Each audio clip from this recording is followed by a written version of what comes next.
방송 3사의 출구조사에서 민주당 이재명 후보의 압승이 예상되고 있습니다. 모든 관심은 이재명 정부의 인선과 정책에 쏠리고 있는데요. 이제 달라질 진짜 대한민국에 대해 이야기해보는 시간 갖도록 하겠습니다. 새 정부 출범에 대해 함께 이야기 나눌 분들을 소개합니다. 노영희 변호사, 김남국 전 의원 나오셨습니다. 네, 안녕하세요. 야, 그야말로 이재명 시대 개막했습니다. 노영희 변호사님, 네. 소회가 어떻습니까? 네. 정말 지난 6개월 때 너무 힘들었는데요. 오늘 정말 이제 다리 뻗고 편하게 네. 잠잘 수 있을 것 같고요. 사실 저는 꿈도 여러 번 꿨어요. 꿈도. 복권 사셔야 되는 거 아니에요? 복권.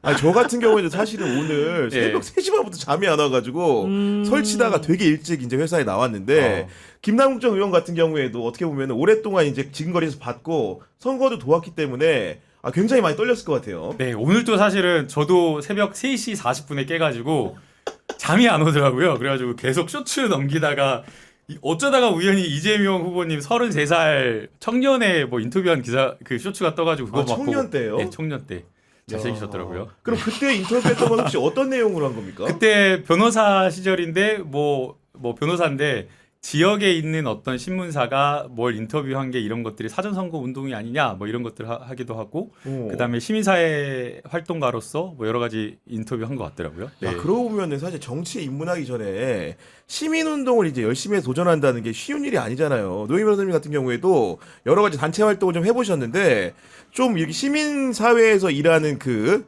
이재명 후보 좀 모습이 좀 어땠는지 궁금하거든요. 네. 사실 이재명 후보가 18기예요, 연수원. 그렇죠? 네, 18기 맞습니다. 18기면은요. 네. 엄청나게 초창기 때 정말 변호사들이 변호사 그 사자만 달면은 날아다니던 그런 시절이에요. 네. 그 시절에 시민운동 한다는 건 사실은 상상하기가 어렵고 그러니까요. 엄청나게 본인이 이 국민들을 위해서 뭔가 희생하고 큰 뜻을 품지 않으면 못하는 거거든요. 게다가 정말로 아주 그냥 돈이 많아가지고 돈 같은 건 필요 없다. 뭐 이런 생활을 하는 그런 사람이었다면 또 모르겠는데 네. 사실은 그런 상황이 아니었잖아요. 네. 그리고 본인이 나름대로 너무 힘들게 살았던 그런 분인데 나는 사실 40라는 그 큰 산을 넘어가지고 이렇게 안정적인 지위를 갖게 됐는데 또 내가 또 힘들게 어려운 사람들 돕고 정말 사람들이 나 인정 안 해주는 그런 거 하느라고 고생하고 싶다? 저 같으면 절대 그렇게 안 할 것 같아요. 그게 사실 이재명 후보님이 지금까지 도전한 걸 쭉 돌이켜 보면 사실 계란으로 바위치는 그런 격이 너무 많았어요.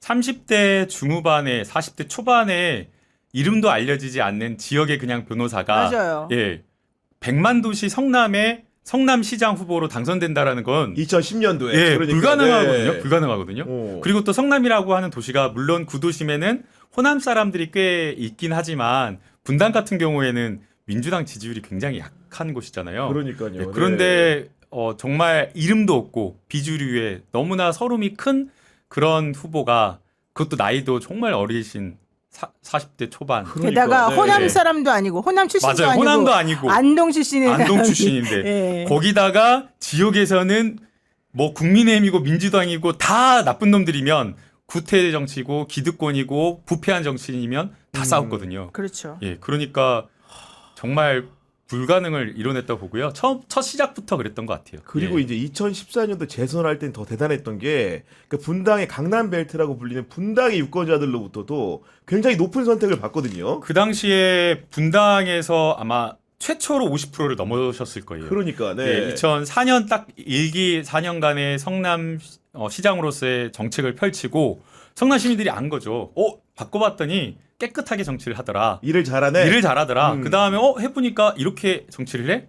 그러니까 너무나 시민들의 눈에 보이는 거죠. 잘하는 게. 일 잘하고 시민들 마음에. 그래서 정치적 효능감이라 그러잖아요. 그래서 네. 이런 것들을 보면서 분당에 있는 뭐 어느 정도 민주당이나 어떤 반감이 있거나 이런 분들도 이재명을 뽑겠다. 일 잘하는 이재명 뽑는다.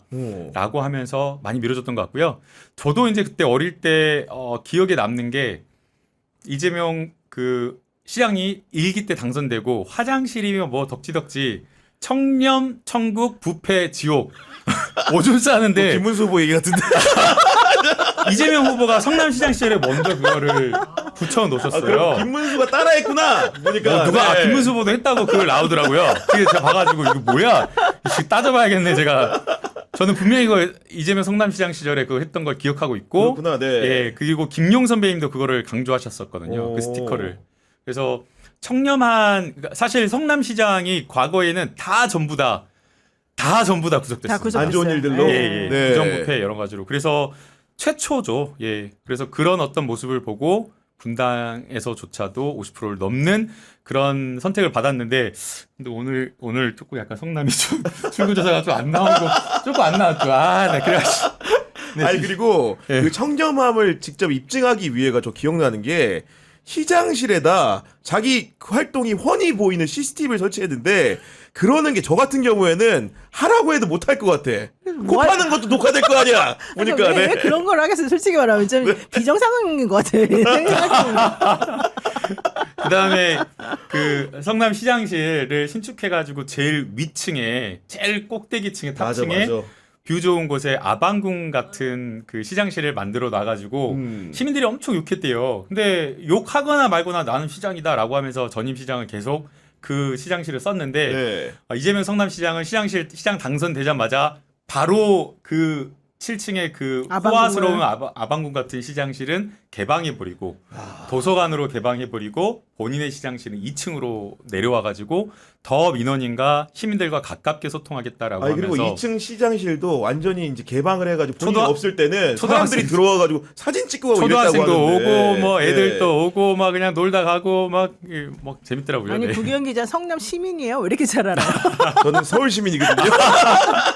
공부 좀 했습니다. 이 기회에 공부 좀 그러니까. 했는데 야 이런 분이 드디어 6.3 대선에서 아마도 대통령 당선이 유력한 상황이고 지금 출구조사 결과가 어떻게 나왔냐. 이재명 후보가 51.7%를 얻어가지고 김문수 후보를 크게 앞서는 상황으로 나왔는데 10%포인트 이상 벌어지고 있는 상황이기 때문에 아마도 이변이 없는 한 이재명 후보의 이재명 대통령, 이재명 정부의 시대가 열리는 거 아니겠습니까? 아니, 그러니까 이게 87년 이후 최대 득표율이래요. 만약에 그대로 나오면. 네. 근데 사실 솔직히 요즘은 출구조사가 워낙 정확해가지고 거의 그대로 나오지 않겠습니까? 게다가 지금 이 득표율은 그 여론조사 꽃에서 엄청나게 돈 쏟아부어가지고 수많은 사람 대상으로 해서 나온 그 여론조사 결과하고 거의 비슷해요. 그래요? 네. 50% 넘게 나왔어요. 항상 거기서도. 그렇죠, 네. 그러니까 현실적으로 보게 되면 어느 정도 예측되는 바가 있었긴 했었었는데 정말 이렇게 나왔다는 게 너무 놀랍고 이재명이라고 하는 그 개인이 그동안 살아온 인생을 돌이켜 보면 정말 이렇게 어떻게 이렇게 인생을 살라고 해도 정말 시나리오 작가가 그랬어도 절대 그렇게 못 쓸 정도의 대단한 네. 인생이 여기 펼쳐졌다 이렇게 말할 수밖에 없습니다. 아니, 제 기억이 맞다면은 가장 높은 득표율은 역대 대선에서 박근혜 그 전 대통령이 거둔 51.6%인 거예요. 네, 그렇기 때문에 맞아요. 만약에 정말 출구조사 결과대로 그 소수점 첫째 자리가 7로 바뀌거나 그보다 이상을 거둔다면 기록적인 득표율입니다. 넘겼으면 좋겠어요. 근데 이제 출구조사 0.1%는 사실은 네. 틀릴 수가 차이가 날 수가 있어서 그럼요. 네. 조금 못 넘을 수도 있겠다는 생각이 든데요. 그럼에도 50%를 넘긴다라고 한다면 그거 자체로 상징적인 의미가 있고요. 네. 만약에 김문수 후보와의 격차가 상당히 줄거나 한 자릿수 이하여서 한 7%에서 5% 차이밖에 안 났다라고 하면 그걸 가지고 또 많은 언론들과 정치평론가들 뭐 여러 해석을 쏟아내면서 이재명 후보의 당선에 대해서 흠집을 내려고 했을 거예요. 당장 네, 내일부터. 맞아요. 네. 그런데 지금 출구조사 결과는 12.4% 정도의 차이가 네. 나기 때문에 이것만으로도 큰 의미가 있다고 생각하고요. 10% 이상의 차이는 계속 벌렸으면 좋겠습니다. 야 정말 예. 그리고 우리 국민들이 현명하고 적극적인 게 이번 대선 투표율이 최종 집계가 됐는데 79.4%. 야. 거의 80% 육박하는데 우리 김대중 전 대통령 당선되실 때 투표율이 80.7%거든요. 그것과 큰 차이가 없습니다. 노영희 변호사님. 진짜 대단하지 네. 않습니까? 사실은 많은 분들이 80%를 넘길까 말까 이랬고 이번에 분노 투표하는 것으로 생각했는데 오히려 막판에 이 보수 결집이 일어나가지고 사실 맞아요. 깜짝 네. 놀랐었거든요. 그러니까 이래저래 이번에는 28년 만에 모든 기록이 새로 갈아치우게 되는 그런 결과가 나오는 것 같아요. 야 전반적인 여론조사의 결과 그 민주당 내부에서도 사실은 그 여론조사 비공표 기간 때도 조사를 돌려보는데 비슷한 추세선이 오늘까지 이어져 온 겁니까? 네, 그 뭐 미공개 여론조사, 미공표 기간에 이게 여론조사는 공개할 수가 없어서 저희가 어디다 유출할 수는 없었는데요. 크게 어떤 구도라든가 판세는 전혀 변화가 없는 걸로 계속 판단을 하고 있었습니다.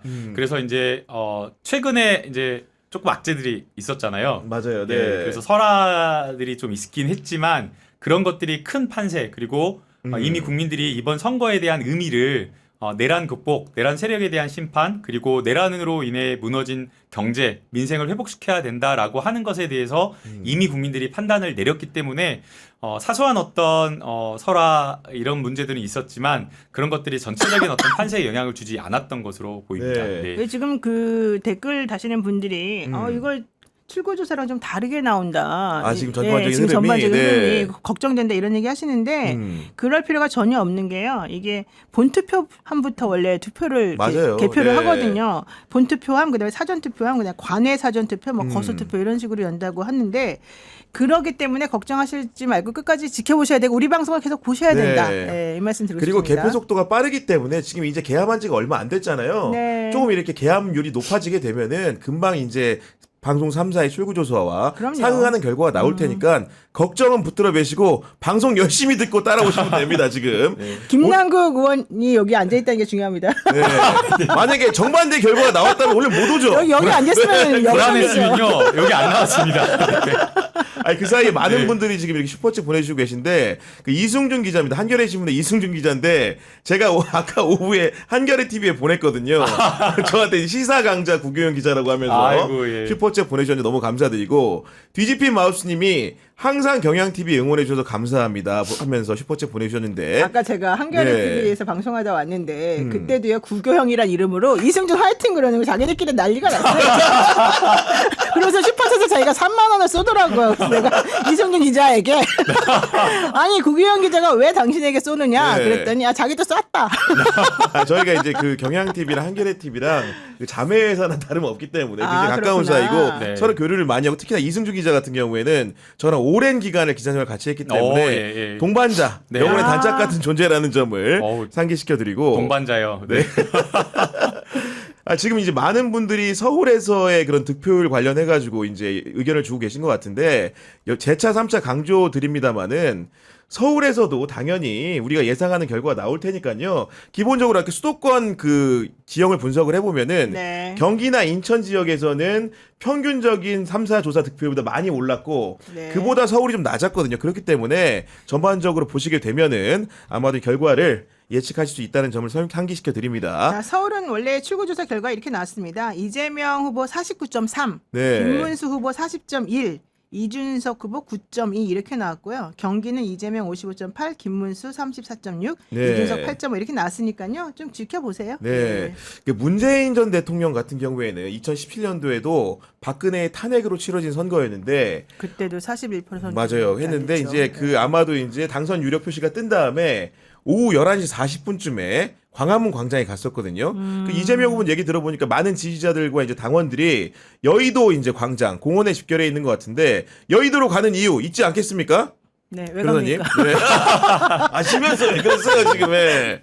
내란 극복부터 탄핵까지 여의도에서 빛의 혁명을 이뤘죠. 그래서 많은 국민들이 대한민국을 지켜주고 또 작게는 이재명 후보까지 함께 지켜주셨기 때문에 여의도라는 공간이 상징적이기 네. 때문에 어제 이제 파이널 마지막 유세도 여의도에서 했습니다. 네. 근데 이번에 당선 유력 확실된 다음에 이재명 후보가 거리로 나와서 인사를 여의도에 나와서 할지는 좀 모르겠어요. 네. 지금 제가 여의도 국회 앞에 있다 왔는데 당장은 지금 캠프 상황실에서는 당사 앞쪽에 그쪽에 공간을 조금 마련해 놓은 것 그래서 열심히 같더라고요. 같이 보는 걸로. 네. 네, 그래서 거기서 국회와 지금 현재 의원들과 선거 본부장 네. 그런 쪽은 대회의실에 있는데요. 그 대회의실에서 격려한 다음에 또 당직자들 격려하고 그 앞에 조금 모여 있는 데를 좀 인사를 좀 하러 들리지 않을까. 그래서 여의도 공원에 들릴까 안 들리실지 모르겠는데 제가 아는 이재명 후보라면 저희 국민들이 모여 있다면 모여 계시다고 하면 당연히 나오겠죠. 경호 인사하러. 때문에 다 경호처 직원들이나 모든 분들이 만류해도 왠지 가실 것 같다는 생각이 듭니다. 아니 뭐 그것도 그렇고 아까 보니까 그 계양동에 있는 그 아파트에 예. 야 주민들이 그렇게 많이 나와가지고 이제 성원을 하는 모습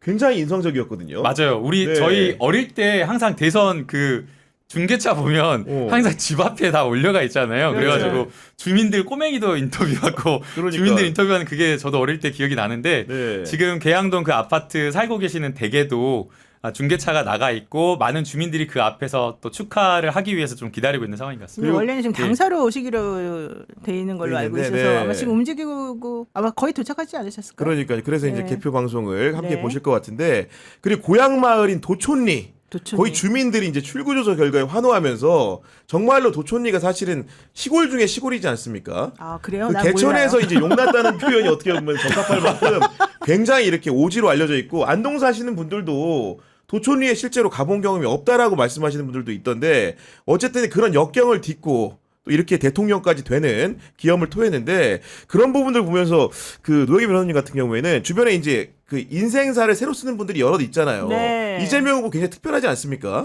아니 그러니까 저는 너무 놀랬다니까요. 솔직히 말해서 그렇게 많은 공격과 그렇게 많은 죄송합니다만 구설과 그렇게 많은 일이 주변에 있었는데도 네. 불구하고 이걸 다 뚫고 일어나잖아요. 제가 지난번에 이재명 이제 후보 당선 예정자가 이제 목에 이렇게 테러를 당해서 병원에 입원해 계시다가 나중에 이제 나오셨잖아요.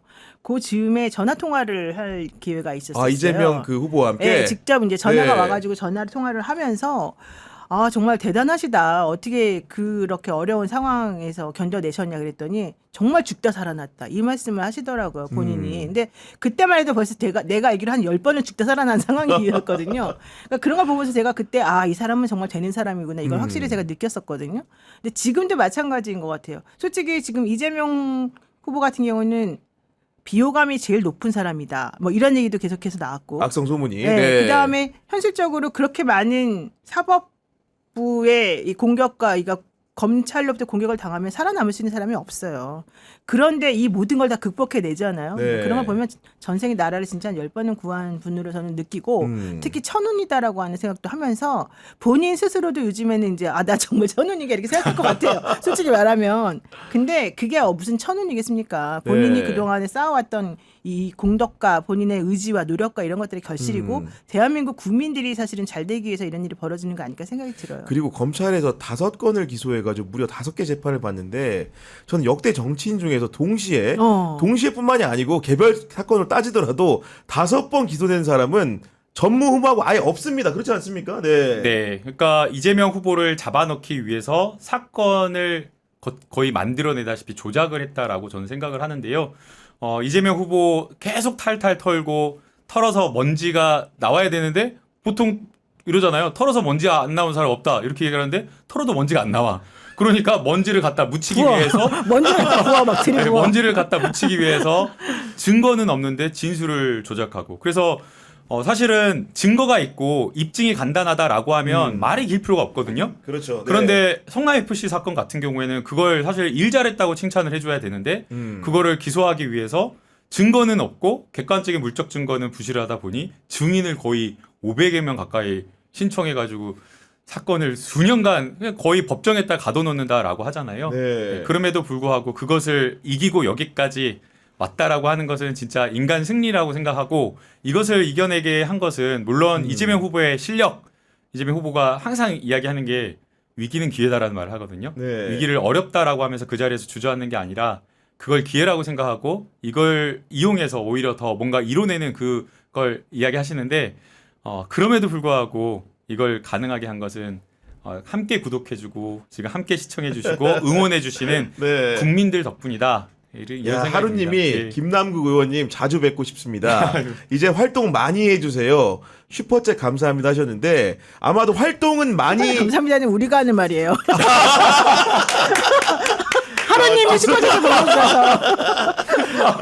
죄송합니다. 제가 지금 흥분해가지고 이랬는데 우리 김남국 의원님이 정말로 앞으로 활동이 너무 기대됩니다. 아유. 공적인 영역에서 특히나 여러 가지 활동을 하실 거라고 저도 기대에 맞지 않는데 잠깐 딴 데로 가보면은 잠깐 딴 데 네. 가기 전에 네. 제가 그 얘기를 하고 싶은데요. 네, 예. 변호사들이 한 달에 이제 맞는 사건이 한 몇십 개가 돼요. 근데 뭐 적게는 20건 정도에서 뭐 많게는 한 40건 정도 돌리거든요. 그게 이제 한 달 단위로 돌아가니까 현실적으로 사건을 일주일에 이제 한두 개씩 뭐 몇 개씩 이제 하는 경우가 많은데 한 일주일에 3개만 있어도 사실은 되게 일하기가 힘들고 복잡하고 어려워요. 근데 지금 이 이재명 후보 같은 경우는 아까 말씀하신 것처럼 5가지 사건이 막 엄청난 사건들이 그것도 특수부 검사들이 난리 쳐가지고 여러 명 붙어가지고 그렇게 많은 사람들이 붙어가지고 이 사람을 맨날 법정으로 불러들여가지고 네.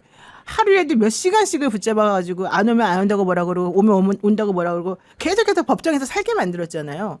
그거 사실은 못 견뎌요. 만약에 구규현 기자 한 번도 네. 안 당해봤죠 그런 거. 저는 이제 정신적으로 못 견딜 것 같아요. 기본적으로. 진짜 못 견뎌요. 그러니까 진짜. 재판에 갔다는 것은 대단한 네. 일이기 때문에 재판에 가는 순간 멘탈이 크게 흔들릴 것 같습니다. 게다가 네. 월화수 목 금이 있으면 거의 5일 내내를 법원에 와서 살으라고 하는 얘기밖에 더 이상 안 되거든요. 원래 사실은 네, 그러면 안 돼요. 검찰의 수사는 그렇게 하면 안 되거든요. 네. 수사 자체가 그 피의자한테 피고인한테 인권 침해적인 요소가 강해요.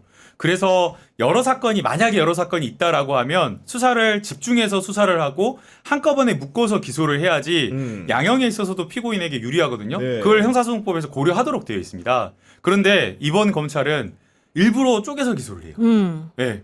이 사건 딱 해가지고 기소하고 재판 받고 있는데 또 다른 사건으로 기소하고 이미 수사하거나 어느 정도 수사의 네. 어떤 내용이나 이런 것들이 다 있고 기소를 하려고 이놈들이 이미 작정하고 생각을 했는데도 불구하고 괴롭히려고. 근데 보통의 일반 사람들은 한 건의 재판만 받으라도 멘탈이 바스락거려. 완전 그럼요. 다 받아서 부서져요. 그렇죠. 근데 네. 한 건 재판 받아가지고 이걸 가지고 열심히 무죄 받겠다고 싸우는데 또 기소해.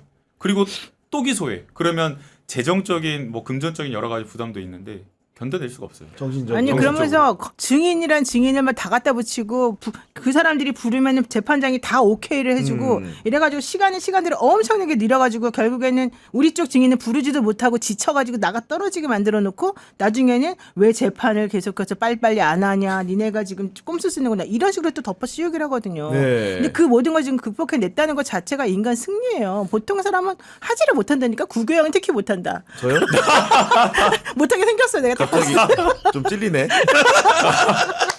그 다음에 만약에 정말 그게 내가 정말 잘못해서 티끌만큼이라도 정말 잘못한 게 있다라고 하면 스스로의 과오를 돌아보면서 반성을 할 텐데 네. 그게 아니라 없는 사건을 만들어가지고 몰아가긴 하다 몰아가지고 보니까. 대장동 같은 경우에도 이번에 정영학 회계사가 배임과 관련되어서 아주 중요한 분양 원가 계산과 관련된 부분을 검찰이 아예 만들어가지고 출력해가지고 들이밀었다라고 하고 그 다음에 배임에 대한 어떤 진술을 받아내기 위해서 회유하고 거의 협박에 가까운 조사를 했다라고 지금 이야기를 했잖아요. 근데 그런 말도 진짜 치사한 게 그 전에는 그런 얘기 안 했잖아요.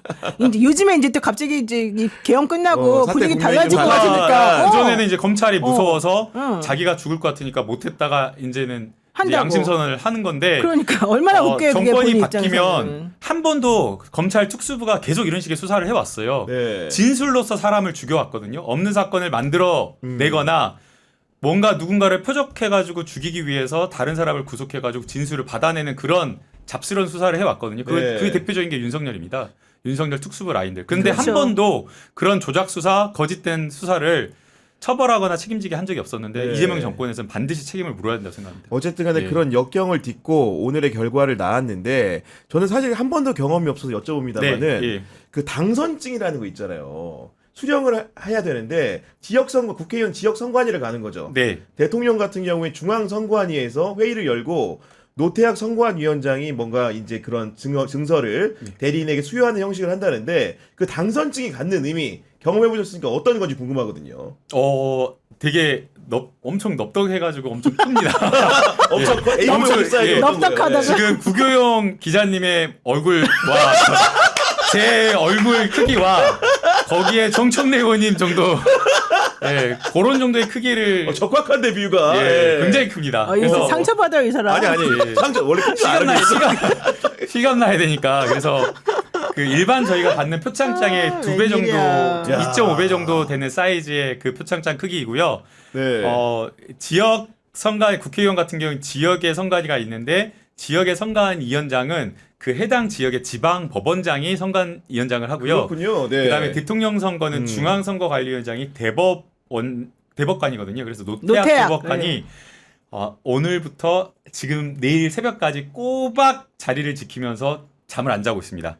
그래서 당선 확정이라고 뜨면 그때 바로 회의를 인쇄를 열어서, 해서. 예, 그래서 당선증을 야, 그 만약에- 당선증에 예. 예, 말씀하시죠. 예. 만약에 당선이 되면 내일 이제 스케줄이 좀 궁금하잖아요. 그렇죠. 네, 아침에 이제 사저를 출발하셔가지고 현충원을 들리시겠죠? 그렇죠. 모든 네, 대통령들이 다 네. 그렇게 했으니까. 10시 한 네. 15분 정도 들릴 것 같은데 그리고 나면 11시 정도에 아마 취임식을 하실 것 같아요. 11시쯤에 취임식을 하고. 그 당선 이제 확인증 이제 이렇게 받고 뭐 하고. 네. 근데 그때 아주 간소하게 하실 거라고 지금 얘기가 되고 있어요. 그 김남국 의원이 준비하나요? 제가 준비한 오늘 출연을 못하죠. 전혀 그렇지 않고요. 어떤 의원님이 네. 내일 가야 되냐고 안 가려고 물어보시더라고요. 취임식에? 네, 취임식에 그래갖고 제가 그랬죠. 당연히 가야죠. 의원이 무슨 말씀을 하시냐고. 예? 평생 의원이 죽을 때까지 그런 일이 없을 거라고 이제 그렇잖아요. 그러네. 예, 그럴 가능성이 없을 텐데. 우리도 당연히 가도 돼요? 표정 안 좋은데? 그러니까 네. 여의도 국회에 있는 로텐더홀에도 취임식이 열리고 거기 네. 취임 선서도 하게 되는 건데 과거의 전례에 따르면은 신임 대통령과 함께 그 오부 요인도 오고 각 그렇죠. 정당의 대표들 국무위원들이 참석을 하는데 오부 요인 중에 누가 있냐? 대법원장 있어요. 면전에서 악수할 때 어떤 기분일지 상당히 궁금합니다. 지금. 악수를 딱 하면서 네. 악수를 하면서 살아 돌아왔습니다. 그러니까 지난달 1일에 파기환송했기 때문에 I will be back. I will be back. 근데 그거보다 더 저는 그분이 좀 어. 뻘쭘한 게 그거 같아요. 그분이 뭐라 그랬어요? 당신이 대통령이 되더라도 당신과 관련해서 지금 진행되고 있는 재판은 각급 법원에서 알아서 중단하든지 말든지 결정해야 된다. 이렇게 얘기했잖아요. 이거 빨리 해결해요.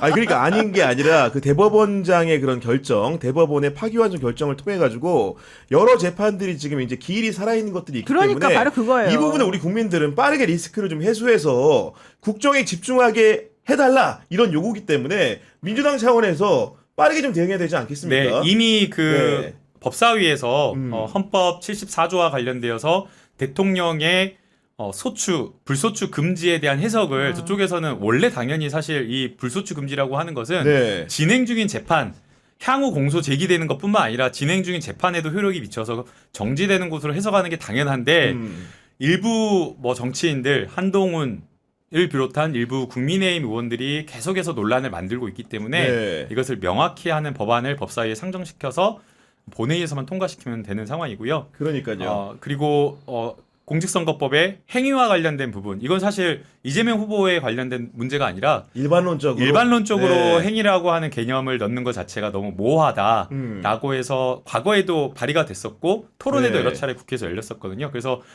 임시회의를 이미 지금 소집을 해놓은 상황입니다. 그래서 빠르게 통과시키고 18일에 기일이 지금 현재 잡혀 있는 것으로 아는데 네. 그 이전에 통과시켜서 법률의 효력까지 공포시키는 걸로 네. 그렇게 타임 스케줄을 잡고 우리 있는 것으로 김남국 알고 의원의 있습니다. 말을 요하면은 우리 지지자분들 그리고 시민 여러분, 국민 여러분 이재명 후보의 재판 문제 더 이상 걱정하지 않아도 된다. 네. 이 얘기를 지금 드리고 있는 거 아니겠습니까, 노영희 변호사님? 맞는 거죠? 법률가로서. 그건 모르겠는데요.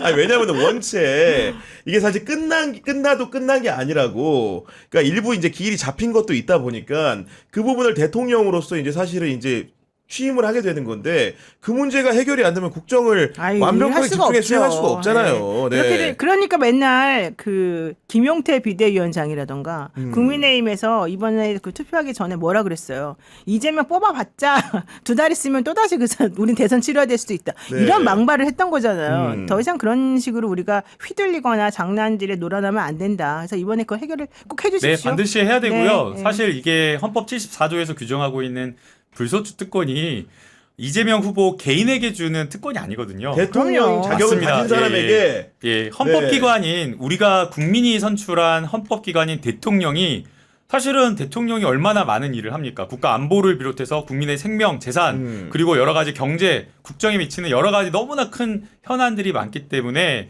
대통령이 가지는 그 권한이거든요. 그래서 네. 이 국정 운영과 관련된 부분을 무리 없이 차질 없이 해라라는 것이기 때문에 이재명 개인에게 주는 특권이 아니라 이것은 국민을 위한 특권이다 이렇게 보는 게 맞을 것 같아요. 그리고 이제 네. 최초에 이제 개표 과정에서 많은 분들이 걱정했던 게 실시간으로 한 10% 가까이 이르는 과정에서 김문수 후보가 이제 앞서는 결과가 나오니까 이게 뭐냐 했는데 실제로 노영희 변호사님 말씀하셨던 것처럼 점점 이렇게 개표율이 진행될수록 이재명 후보가 김문수 후보와의 격차를 격차가. 벌리고 있는 거고 네. 지금 그런 상황들이 저희 화면에 실시간 득표 상황으로 나오고 있다는 점을 여러분들께 다시 한번 알려드립니다. 그리고 이제 그리고 보통 잠깐만 예. 저분 가시기 전에 빨리 질문을 중요한 걸 해놔야 돼요. 중요한 거요? 예. 왜냐하면 당선되자마자 일단 빨리 국무총리부터 임명하고 할 게 많지 않습니까? 누구누구를 어떻게 지금 내각을 짜고 있는지 저분에게 물어봐야 돼요. 저에게 물어봐 주십시오. 아 진짜요? 강력하게 갑니다. 예. 국무총리부터 물어봐 주십시오. 아, 우리 국무총리라고 하면 국정 운영의 2인자잖아요. 명실공히 네, 예. 그런 자리인데 국무총리에 어떤 사람을 이재명 후보는 검토하고 있습니까? 예, 여성 국무총리 그리고 일 잘하고 그다음 쾌도 남마처럼 다 때려잡고 네, 그런 국무총리를 지금 생각하고 있는데 노영희 이거 책임져야 돼. 이거 박제해줘요 이 방송. 이거 농담 아니라 오늘부터 이제 우리 대통령 되시면 연락 안 받으실 것 같아요. 농담 아니라 여러분 이거 농담이 아니라요. 노영희 변호사님 진짜 장난으로라도 이렇게 이야기하면 진짜 간다고.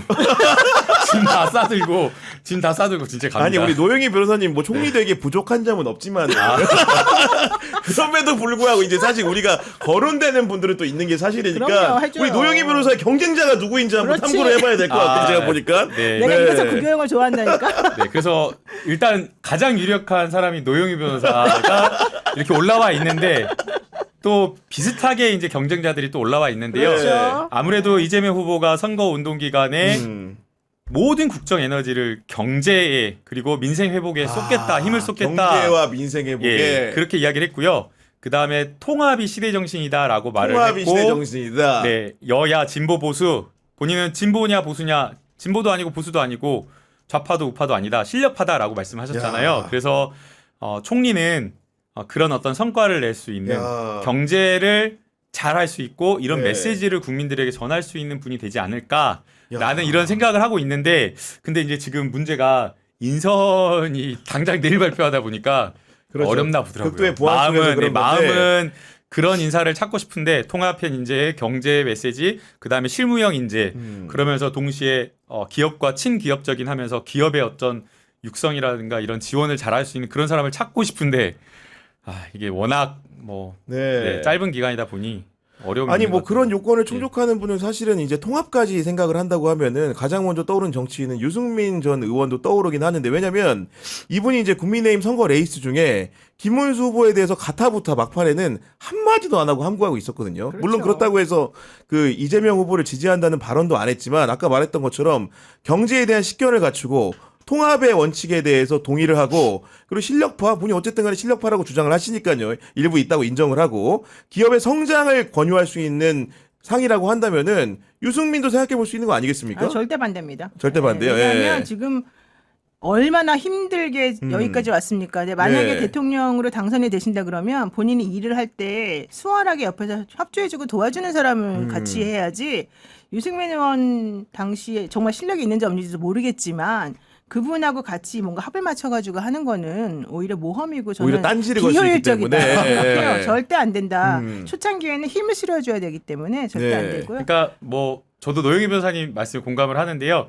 물론 이제 유승민 의원님도 경제라든가 여러 가지 통합의 상징적 이미지를 가지고 있지만 중요한 거는 경제가 너무 어렵기 때문에 사실 성과를 내야 되거든요. 그리고 침체된 지금 지역에서는 특히 너무 어렵다 그래요, 자영업자분들. 그래서 침체된 당장의 민생 경제를 회복시키는데 합을 맞춰서 여당과도 그리고 대통령실과도 합을 맞춰서 일할 수 있는 실무형 인재, 성과를 낼 수 있는 사람이 필요하고요. 그 과정에서 사실은 대통령과 일정 부분의 정치 철학과 코드가 상당히 맞아야 됩니다. 대통령이 말하기 전에 이런 어떤 여러 가지 중요 정책이 있고 알아서 척척척 AI처럼 네. 이러한 어떤 처방과 진단을 찾아가지고 대통령에게, 왜냐하면 대통령이 안보부터 해서 외교 통상 너무 관할할 게 챙겨야 될 많기 게 때문에 너무 챙겨야 많기 할 게 때문에. 많잖아요. 그래서 그런 것들을 아주 알아서 먼저 할 분은 아닌 것 같아서 네, 그래서 조금 다른 이재명의 정치 철학, 경제 철학 이걸 맞출 수 있는 그런 분이 그러면 찾아야 되지 세설에 않을까. 지금 사실 거론되는 분들은 여러 가지 이제 받은 글도 보고 구전되는 인물들이 몇 명 있는데 그 당에 있는 중진 의원들 중에는 뭐 박지원 의원이라든가 뭐 정동영 의원 이런 분들도 거명이 되는 것 같은데 노 변호사님 들어보셨죠? 그런 분들 얘기를. 국무총리로 거론되는 인사들이 많죠. 뭐 정성호 의원, 박지원 의원, 정동현 의원 이런 분들 있고, 또 박용만, 이창용, 뭐 강훈씨 뭐 이런 분들도 있고요. 다 지금 거론된 분 아니라고 그러더라고요. 이게 다 아니에요. 예. 전화 와가지고 맞냐고. 저도 모르는데요. 아, 제가 지금 되게 중요한 부분 말씀하셨습니다. 그러니까요. 예. 이런 전혀 분들은 모르는데. 아니다. 네. 아니다 이제. 네. 그럼 남는 사람 몇 명 없는데. 야, 근데 이제 그 어쨌든 간에 그 실력파라는 거는 실전적인 경험을 중시하는 것 같은데 그런 유능한 분을 찾아가지고 총리로 딱 이렇게 지명을 하게 되면은 국민적 기대나 연망도 되게 높아질 것 같고 결국은 지금 우리 경제가 너무 어렵지 않습니까? 한국은행에서 관측하기에 성장률 자체가 정말로 낮기 때문에 이런 국면에서 뭔가 희망을 줄 수 있어야 되고 다만 이재명 그 후보가 가진 경제 철학과 재정 철학과 일치하는 코드가 없는 사람은 제가 보기에도 쉽지 않아 보여요. 위험할 것 같아요. 네, 그죠? 쉽지 않아 네. 보이고요. 제가 오늘 점심 때 중소기업 중앙회의 기업하시는 그런 분들하고 좀 이야기를 나눴는데요. 네. 이재명 후보님께서 선거운동 기간인데도 민생경제 그다음에 침체된 경기 회복 그다음에 중소기업에 대한 지원을 해야 된다라고 하면서 사실 당선되자마자 추경해야 된다고 얘기했잖아요. 맞아요. 그래서 이미 그 비공개 간담회 하시면서 이야기를 청취를 하셨더라고요.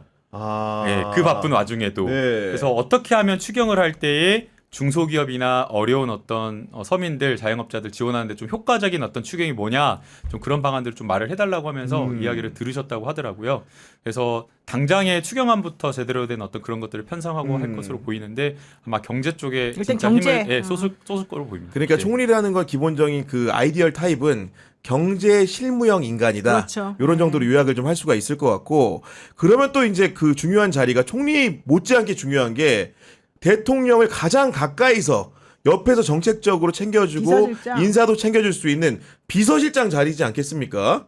비서실장 자리에는 좀 어떤 분들이 노영희 의원님 거론되고 있으니까 자, 의원이라고 할까 그냥? 예. 그다음에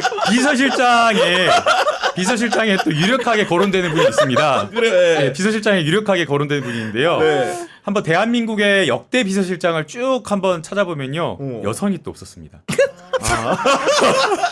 그래서 또 가장 또 유력한 또 비서실장으로 노영이가 되구나.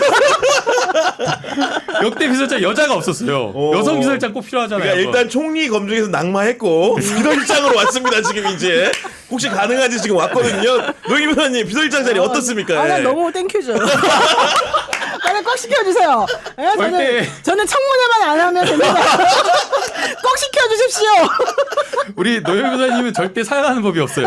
보통 이렇게 한 번 권하면 대통령님 제가 할 수 있을까요? 너무 무거운 자리라서 한번 그래도 이렇게 사양을 하는데 네. 고사하고 이러는데 그게 아니, 없습니다. 지금 대체적으로 비서실장 과거에 보면은 젊은 분도 있었지만 약간 그 대통령보다 연배가 좀 높거나 무게감이 있는 분들이 많이 했는데 제 느낌에 이재명 후보는 그런 컨셉하고는 약간 다른 측면이 있을 것 같아가지고 실무형으로 가겠죠. 네, 비서실장이 네. 좀 이렇게 연소해질 수 있겠다 이런 생각 들거든요. 연소해서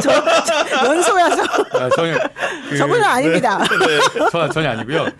그 이재명 후보님 성격이 굉장히 그 저희가 대중이 봤을 때는 말도 시원시원하게 하시고 일도 열심히 하시고 적극적으로 하시니까 외향형이라고 생각을 하는 경우가 많은데 실제 그렇지는 않으시거든요. 이재명 후보님이 지난 대선 토론 때도 MBTI 얘기할 때 실은 본인은 아이다라고 말씀하신 적이 있어요. 예, 그리고 굉장히 샤이하고 네. 남한테 뭔가 이렇게 신세지고 부탁하는 걸 되게 어려워하세요.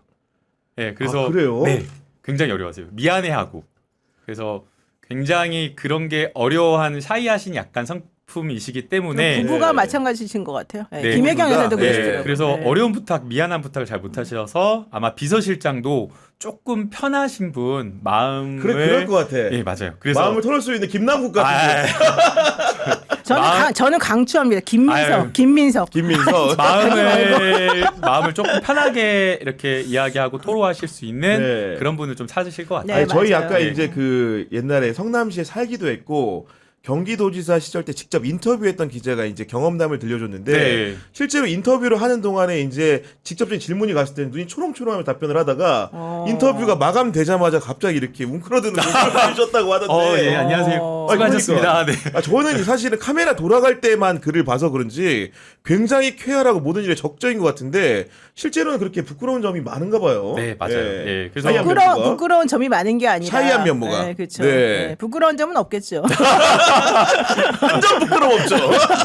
아니 한 점은 있겠지만 부끄럽지는 않겠죠. 맞아요.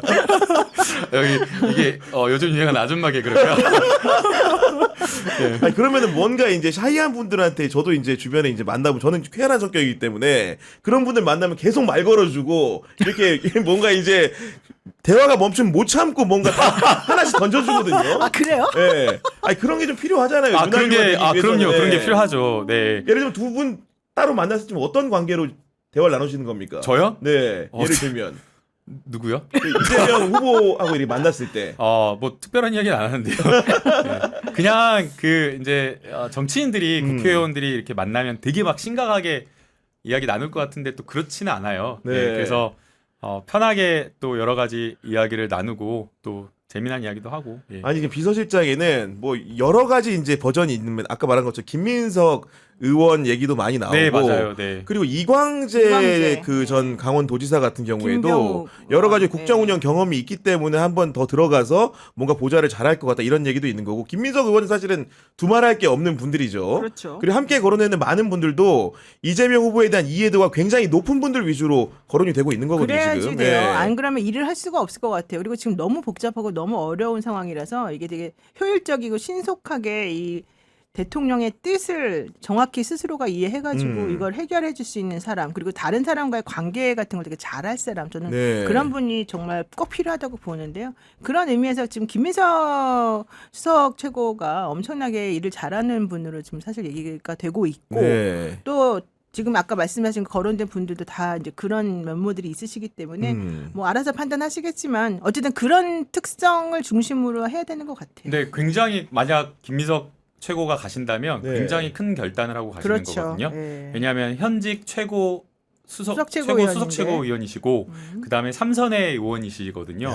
근데 그 삼선의 의원이 임기가 지금 뭐 3년 창창합니다. 창창. 예, 3년이나 남았어요, 남았어요. 한참. 그런 예. 상황에서 본인의 임기를 버리고 간다라고 하는 것은 정치적으로 엄청나게 희생을 하고 가시는 것이기 때문에 네. 굉장히 큰 희생이라고 생각이 되고 그리고 과거에 이제 역대 그런 경우가 있나 현역 의원님이 비서실장으로 간 경우가 있나 찾아봤더니 문희상 의원님께서 재선 때 그때 그랬구나. 그런 적이 네, 한 번 있었더라고요. 네, 그리고 네. 재선 때 청와대 비서실장으로 갔다가 다시 나와가지고 보궐인가 총선 때 이렇게 다시 국회로 들어오신 네. 그런 경험이 있으시더라고요. 근데 이번에 하마평 오른 분들 보면은 생각보다도 배지를 떼고라도 가겠다는 각오 때문인지 의원들 이름이 많이 거론돼서 맞아요. 솔직히 놀랐어요. 그렇지 않습니까? 맞아요. 네. 지금 김성환 의원 같은 경우는 그러니까, 네. 근데 여러 의원님들이 그게 다 거론이 되는데요. 네. 당사자 의원님들한테 식사 자리에서 물어보면 야, 그게 뭔 소리야?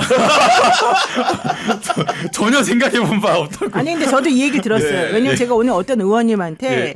그 만약에 이재명 대통령이 되고 나면 이제 어떤 자리에 어떤 분들이 갈 수 있지 않겠냐. 그럼 의원 자리를 두고 갈 수 있겠냐. 당신 같으면 이렇게 네. 내가 물어봤어요. 오. 그랬더니 난 못해. 아니 그러니까 딱 그러면서 아니야 너가 안 해봐서 그러는데 국회의원 되고 나면 그게 이렇게 쉬운 게 아니야 이렇게 얘기를 하더라고요. 그러니까 국회의원은 본인이 음. 쉬고 싶을 때 쉬고 일하고 싶을 때 일하면서 자율적으로 자기 일정이나 이런 것들을 정할 수가 있잖아요.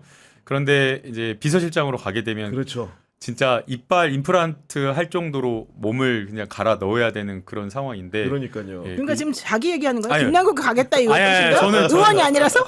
의원이 아니라 저는 이미 뭐 아무 욕심도 없고 사심도 없고 뭐 일체. 예, 아니 그래서- 가도 될 것 같은데. 아니, 저는 그래서 그 쉽지 않은 결정인 것 네. 같아요. 그래서 맞아요. 쉽지 않아요. 의원님들도 진지하게 그런 어떤 제안이 온다면 결국에는 이재명 정권이 성공해야 되잖아요. 국민들 위해서 그리고 대한민국이 정말 다시 회복하기 위해서 진짜 진지하게 고민해보고 싶다고 하시더라고요. 의원님들께서 제안이 온다면. 그래서 네. 지금 정리를 하고 있습니다. 총리 같은 경우는 아까 서두에 말씀드린 것처럼 실무 경제형 인재가 아마도 등용될 가능성이 그렇죠. 높다 이런 것이고 비서실장 같은 경우에는 간단히 요하면 이재명 친화적 인재가 필요하다. 이재명의 마음을 누구보다 잘 알고 있는 사람이 가야만 그렇죠. 그의 정책과 여러 가지 과제들을 이행할 수 있기 때문에 그가 없어도 대신 업무를 처리할 수 있어야 되기 때문에 그런 역량이 있는 분을 이제 검토해야겠다는 생각이 좀 드는 것이고, 그러면서 또 하나 이제 지난번 문재인 정부 때 인선 발표를 봤더니 총리, 비서실장하고 같은 날 국정원장을 발표했거든요. 맞아요. 그러니까 물론 모든 인사라는 게 똑같이 반복되진 않지만은 약간 과거의 선례를 보는 게 상식이지 않습니까? 그렇기 때문에 국정원장 자리에는 누가 좀 이렇게 거론이 될 것인가 하는데, 오늘 급속도로 돈 게 그 민주당 의원들 중에서도 유관자들이 있죠. 과거에 국정원에 근무했던 분들도 있는데 네. 이번에 갑자기, 오늘 같은 경우에는 갑자기 홍장원 전 1차장 이름이 급속도로 도는데 사실 불가능한 인사는 아니지 않습니까? 불가능한 인사는 아니지만 저는 홍장원 전 차장이 국정원장에 어울리는지는 저는 잘 모르니까. 그 자리에, 네. 그래서 어쨌든 중요한 거는 후보가 보시기에 이 조직을 장악하고 그 다음에 진짜로 일을 잘할 수 있는 사람이 누군지는 아마 어느 정도 염두에 두셨을 것 같아요. 네. 그래서 제가 뭐 굳이 여기서 말씀을 드리지는 않겠습니다. 저는 홍장원 차장을 잘 모르기 때문에. 저도 그러니까요. 홍장원 네. 차장님은 잘 모르고요. 이제 우리 국민들에게 상징적인 인물로 내란 과정에서 솔직한 답변을 하고 소신 있는 답변을 하는 건 맞아요. 그러나 권력기관은 그런 어떤 상징적인 그런 막 이슈화된 것만으로 해서는 안 된다고 생각하거든요. 그렇죠. 저희가 민주정부가 한번 크게 된 적이 있습니다. 과거에 과거에 그런 식으로 인선을 했다가 검찰총장님. 그렇네. 우리 윤모 씨 때문에 윤모 씨한테 크게 당한 바가 있기 때문에 네. 그런 인사는 저는 해서는 안 된다고 생각하고요. 철저하게 권력기관이잖아요. 5대 권력기관 중 하나이기 때문에, 그리고 또 그냥 가서는 안 되고 개혁을 다 해야 돼요. 다 모든 국가 권력기관들이 다 엉망이 되고 망가졌기 때문에 공직기관을 바로 세우고 해당 기관을 개혁할 수 있는 인재가 가야 되기 때문에 그런 어떤 개혁의 밑그림을 제대로 그릴 수 있는 분이 가야 된다고 네. 생각을 합니다. 그러면 결국에는 그런 자리들도 정말 사심 없이 일할 수 있는 이재명 후보의 어떤 측근, 그리고 국정원에 대해서 개혁의 밑그림에 대한 철학, 개념을 가지고 있는 분이 네. 가야지, 그냥 자리 욕심 있는 분들 너무 많거든요. 맞아요. 보면은 아무 생각도 없어요. 뭘 하겠냐고, 거기가 뭐 하는 자리인지도 모르는 분들이 맞아요. 정말 열심히 그 자리 보내달라고 하시는 분들 많은데 그런 분들이 아니라 사심 없이 정말 개혁하고 국가와 국민을 위해서 봉사하겠다라고 네. 하는 분들을 찾아서 인사를 해야 된다고 생각을 합니다. 이번에 예. 권력기관장이 그럼 어떤 사람이야? 요건을 요를 하면 개혁지향적 인재여야 된다. 그 기본적으로 이재명 정부의 철학을 완벽하게 구현해서 그 조직을 황골탈퇴시킬 수 있는 인물이어야 된다. 맞습니다. 이런 정도로 정의를 하면 될 것 그리고 같고. 거짓말하면 안 되죠. 네. 지난번에 윤석열 총장이 총장 될 때 물어봤잖아요. 내가 이 검찰 개혁을 적극적으로 하겠다. 그러니까 나를 수사권 조정에 믿어라. 대해서 협조할 것처럼. 근데 네. 거짓말해가지고 3명이 속았다 그러면서 나중에는 이 사람한테 속아서 미안해 이래고서 네. 끝났잖아요. 그러니까 거짓말하면 안 되고 네. 거짓말하는 사람에게 속아 넘어가서도 안 된다. 맞습니다. 예. 그걸 꼭 그래서 강조하고 싶습니다. 교차 검증을 저는 해야 된다고 생각을 하고요. 음. 인사 시즌에는 뭐 어떤 조직이든 마찬가지잖아요. 그 조그만 기업에서도 인사와 관련되어서 여러 가지 뭐 민원과 청탁과 뭐 여러 가지 세평들이 막 올라오는데 네. 이러한 정보들을 교차 검증하고 정말 이 사람이 가지고 있는 개혁적 마인드, 정책이 무엇인지 그런 것들을 속으면 안 된다고 생각합니다. 예. 그러니까요. 예. 지금 이제 그 노영희 변호사님께서 총리 후보 물망에 올랐다가 지금 이제 아직까지 이제 안 되셨고 비서실장 물망에 올랐다가 약간 좀 내려오는 분이고 국정원장 거론조차 안 되다 보니까 우리 사랑이님이 노영희 변호사님은 명태균 특검으로 임명해 달라 그러는데 여기서 또 하나 걸려. 그 당적 있는 사람도 됩니까? 혹시 그거 당적 있었던 사람 이거 특검? 잠깐. 괜찮아 이거? 생각해 보니까 여성 국정원장이 없었습니다. 여성 국정원장이 없었어요. 그러니까 우리 시청자들은 좋아요. 노영희 변호사님 뭐라도 시키고 싶은 거야 보니까. 너무 좋아요. 뭐라도 한 자리하고 오늘 나가야 된다 지금 이런 상황인데 난 다 좋아. 여하간 그 열화 같은 열망을 우리 김남국 의원께서 예. 후보에게 잘 전달. 오늘 이렇게 전달해 학습을 주실 해보니까 거예요? 아니. 경향 TV의 시청자들은 네. 대답 아니고 대답 확 듣고 가요. 전달해줄 건지 말 건지. 이 사람도 저런 거 안 한다고. 아니 뭐 전달은 하는데요. 네. 뭐 받아들인 거는 뭐 그 하고 싶은 거 있으시면 언제든지 말만 해주시면 제가 다 들어드리겠습니다. 지금 이제 전국의 개표율이 21.41%, 10시 49분 기준인데 이재명 후보의 득표율이 47.75%, 김문수 후보의 득표율이 44.05%로 3.7%포인트 차로 이재명 후보가 앞서고 있는데 아마도 지금 이제 방송 씬에는 당선 유력 이 흐름대로라고 한다면은 차이를 더 벌릴 것으로 보이기 그렇죠. 때문에 예. 당선 유력 표시가 떴다는 점을 여러분들께 말씀드리고 이준석 후보 같은 경우에는 그대로 나오네요. 7.17%. 예, 아. 그 이제 예측됐던 범위 내에서 크게 벗어나지 않는 득표율이라는 점을 여러분들에게 다시 한번 전해드리고 말씀드립니다. 개표율이 20%밖에 안 됐는데 벌써 당선 유력이 떴군요. 네, 아마도 이제 전반적인 AI가 흐름을 보기 때문에 AI가 캐치를 한 것 같습니다. 보니까. 진짜 훌륭하다. 아니 그리고 저는 궁금한 게 그 이재명 후보 주변에 있는 분들 중에서 이미 능력적으로나 여러 가지로 검증된 분들이 꽤 있습니다. 제일 기억나는 분 이한주 민주연구원장 같은 경우에는 솔직히 말해 이분은 어디 갈 것만 남은 거지 이재명 후보와 연을 달리할 거다. 그냥 쉽게 사적인 자리에 머무를 거 이런 생각 아무도 안 합니다, 솔직히. 네. 네. 근데 이제 이재명 후보님께서 연설에서도 여러 차례 강조를 했었는데요. 가까운 사람 챙기려고 네. 공직에 나가는 거 아니다, 출마하는 거 아니다라고 분명히 말씀을 했습니다. 그래서 친분이라고 하는 그 기준은 가장 마지막에 선택되는 기준이고 네. 결국에는 그 자리가 어떤 자리인지 어떤 역할을 하는 자리인지가 제일 중요할 것으로 보이고요. 네. 이재명 후보가 아는 사람뿐만 아니라 굉장히 많은 인재를 추천을 받았습니다. 다양한 경로를 통해서. 그래서 그러한 모든 인재를 올려놓고 이재명 후보가 물론 이재명 나중에 대통령이시겠죠. 이재명 대통령께서 마지막에 결정을 하시겠지만 네. 결국에는 인사위원회에서 공석인 자리를 놓고 그 자리에 맞는 사람들을 인사검증한 다음에 복수로 올린 다음에 선택을 하시는 그런 상황이기 때문에 아니, 잠깐만, 마음대로 잠깐만. 이렇게 이게 그냥 넘어갈 말이 아닌데요? 어. 이미 후보 명단이 나왔다는 거잖아요, 지금. 아니 그렇겠죠. 당연하죠. 당연하죠. 당연하죠. 어머, 거기 내 이름이 없다는 거예요? 아니 많이 들어있는데 끝에만 가면 떨어져. 아니 어머 지금까지 지금 노영희 변호사님 지금 방송 지금까지 무슨 이야기 드셨어요? 가장 유력하게 첫 번째에 올라 있는데 또 다른 유력한 사람들도 여럿 있더라. 예, 그래서 마지막에는 누가 선택될지 진짜. 모르는 그런 상황입니다. 아 근데 저는 그런 너무 재밌다. 마음이 좀 궁금한 게 결국은 이제 국가 그 대계를 짜면서 적재적소에 사람을 두는 거잖아요. 그런 이제 뭔가 후보를 그려놓고 후보와 뭔가 가까이서 상의하면서 이분은 이러저러한 장점이 있고 이러저러한 단점이 있습니다. 이런 얘기를 하는 조언자는 좀 어떤 기분일까, 노경 변호사님? 아니 되게 불안하고 짜증나고 그렇지 않겠어요?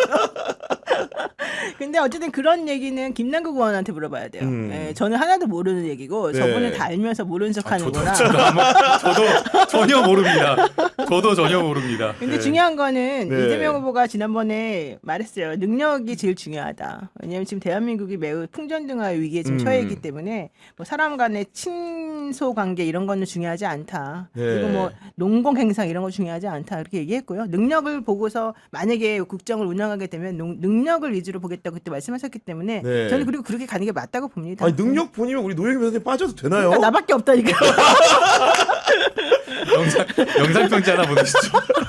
아 지금 레몬 마이스타님이 노영희 변호사님 여성가족부 장관 좋아요. 정말 이 자리에 적합한 인재다. 추천해요. 좋아. 치그랬어. 아니 치가 아니라 좋아요. 근데 노영희 변호사님 가리는 게 없어요. 뭐 국무총리, 비서실장, 여성가족부 장관, 기재부 장관 뭐 하면 검찰총장도 나 기재부 장관은 못해요. 이거 그건 처음으로 사용하셨고 검찰총장은 아이 무슨 소리예요? 그리고 그런 거 저희 사실 못해요. 언론에서는 늘 이재명 후보가 이제 대통령이 될 것 같았기 때문에 주변에 있는 사람들과 관련해 가지고 어떤 분들이 좀 이렇게 주변에 가까이 있다 이런 걸 표현을 하는데 그때 꼭 빠지지 않는 사람이 김남준 이제 정무부실장 같은 그렇죠. 사람이나 예. 아니면 김현지 보좌관 같은 사람 같은 경우에는 아마도 비서실에 비서실에 좀 가야죠, 같이 가지 그런 않을까라는 사람들은. 생각을 하고 예. 저는 좀 놀랐는데 이제 사실 사람을 나이 가지고 평가하는 건 아니지만 김남준 시장님 상대적으로 연소함에도 불구하고 뭐 누가 거론한 자리 봤더니 뭐 국정상황실장 얘기도 나오고 김남준 비서관님이 네, 네. 나이가 적지 않아요. 그래요? 50대. 그래요? 그럼요. 지금 나이가 아, 50 외모가 초반. 젊어 보였어. 그런다 그렇죠. 내가 보니까. 외모가 젊어 보여서 50 중반이죠. 예. 아 예. 그러면 뭐 전혀 예, 문제가 없네. 예. 그런 분이고 김현지 보좌관님 같은 경우엔 제가 사석에서 많이 들었던 거는 아마도 이 부속실장을 가실 것 같다는 얘기를 주변에서 많이 들었는데 물론 이거는 이제 인사가 직접 나는 것을 봐야지 알 수 있겠다는 생각이 좀 드는 것이고 그리고 이제 우리 김남국 의원님 의원은 어디 간대요? 나오셨으니까 예. 김남국 의원님은 이제 언론에서 늘 쓸 때 이제 7인회라는 표현을 좋아할지는 모르겠는데 그 안에 꼭 들어가는 분이기 때문에 거치가 어떻게 될지 우리 노영희 변호사님 어떻게 보십니까? 원래 사실은 비서실장 하면 딱 맞을 텐데 아유, 그건 좀, 너무 그렇고 네. 저는 뭐든지 잘하실 것 같아요. 뭐든지요. 네, 네. 왜냐하면 김남국 의원은 균형 감각도 있을 뿐더러 그러니까 방송해 보면 네, 네. 그리고 현실적으로 후보의 마음을 제일 잘 알더라고요. 그리고 본인이 나설 때와 나서지 않을 때를 잘 구분을 하고 네. 그다음에 정말 진정성 있는 능력 있는 자이기 때문에 음. 특히 저는 저분을 깜짝 놀란 게 변호사를 되게 잘했어요. 여러분들이 변호사 사실은 일을 예, 잘 몰랐을 거예요. 저분이 변호사 갑자기. 변호사로서 자기 사건은 못 막았거든요. 무죄만 눈물. 이건 이제 검찰의 무도한 검찰력에 의해서 희생당한 것뿐이고 실질적으로 저분이 변호사로 일을 할 때요 네. 형사 사건 진짜 잘했어요. 아이고. 예. 아. 제가 그때 깜짝 놀랐어요. 예. 그래서 제가 저분한테 당신이 한 변론 요리서 좀 보내봐 이럴 정도로 일을 진짜 잘했어요. 그러니까 일을 잘하는데 예, 특히나 예. 이제 저도 이제 법조 직역을 주변 관찰해 보면은 특히 형사 사건 일을 잘한다는 거는 정말로 클라이언트를 성심성의껏 도와준다는 게 잘한다는 거잖아요. 해보면은 예. 그러지 않습니까? 네. 네. 모든 게 그런 것 같아요. 이게 책임감을 느끼고 내일처럼 그렇게 맡아서 하는 게 사실은 가장 이제 일을 잘할 수 있는 것 아닌가 생각이 네. 들고요. 역시나 그게 똑같다고 생각하거든요. 변호사 일도 마찬가지고 국회 일도 마찬가지고 또 청와대 일도 마찬가지지 않을까 생각하는데요. 네. 내일처럼 이게 국민의 어떻게 보면 굉장히 사명감을 가지고 일할 수 있는 일이잖아요. 여기 아마 이재명 후보를 따라서 대통령실에 가는 많은 분들이 네. 어려운 위기 상황에서 대한민국에 봉사한다라는 마음으로 가시지 않을까. 노영희 변호사님이 첫 번째로 깃발을 들고 가실 거라고. 아니, 나를 따르라 이러면서. 일단 그 청실이님 말이 정확한 것 같아요. 네, 능력이 있어야 된다. 맞아요. 능력 있어야 그다음에 네. 위민 정신이 있어야 된다. 위민 정신 너무 백성을 중요한. 위하는 정신 너무 네. 중요한 네. 말씀입니다. 그리고 실학 코드가 있어야 된다. 실학. 실학, 실학 실용주의. 그러니까 저는 저 세계에 제일 잘 맞는 사람이 김남국 아이, 전 의원이라고. 과찬- 아니, 보니까 뭐 서로 과찬입니다. 지금 계속 자리를 청구하고 계시는 누나 서로 거니까. 네. 아니 그리고 문재인 정부 같은 경우에는 초대 내각을 완성하는데 제가 알기로는 195일이 걸렸거든요. 와, 꽤 오래 걸렸네요. 꽤 오래 예, 걸렸는데 예. 그때 보면은 당시에 이제 초대 총리가 이낙연 씨 아닙니까?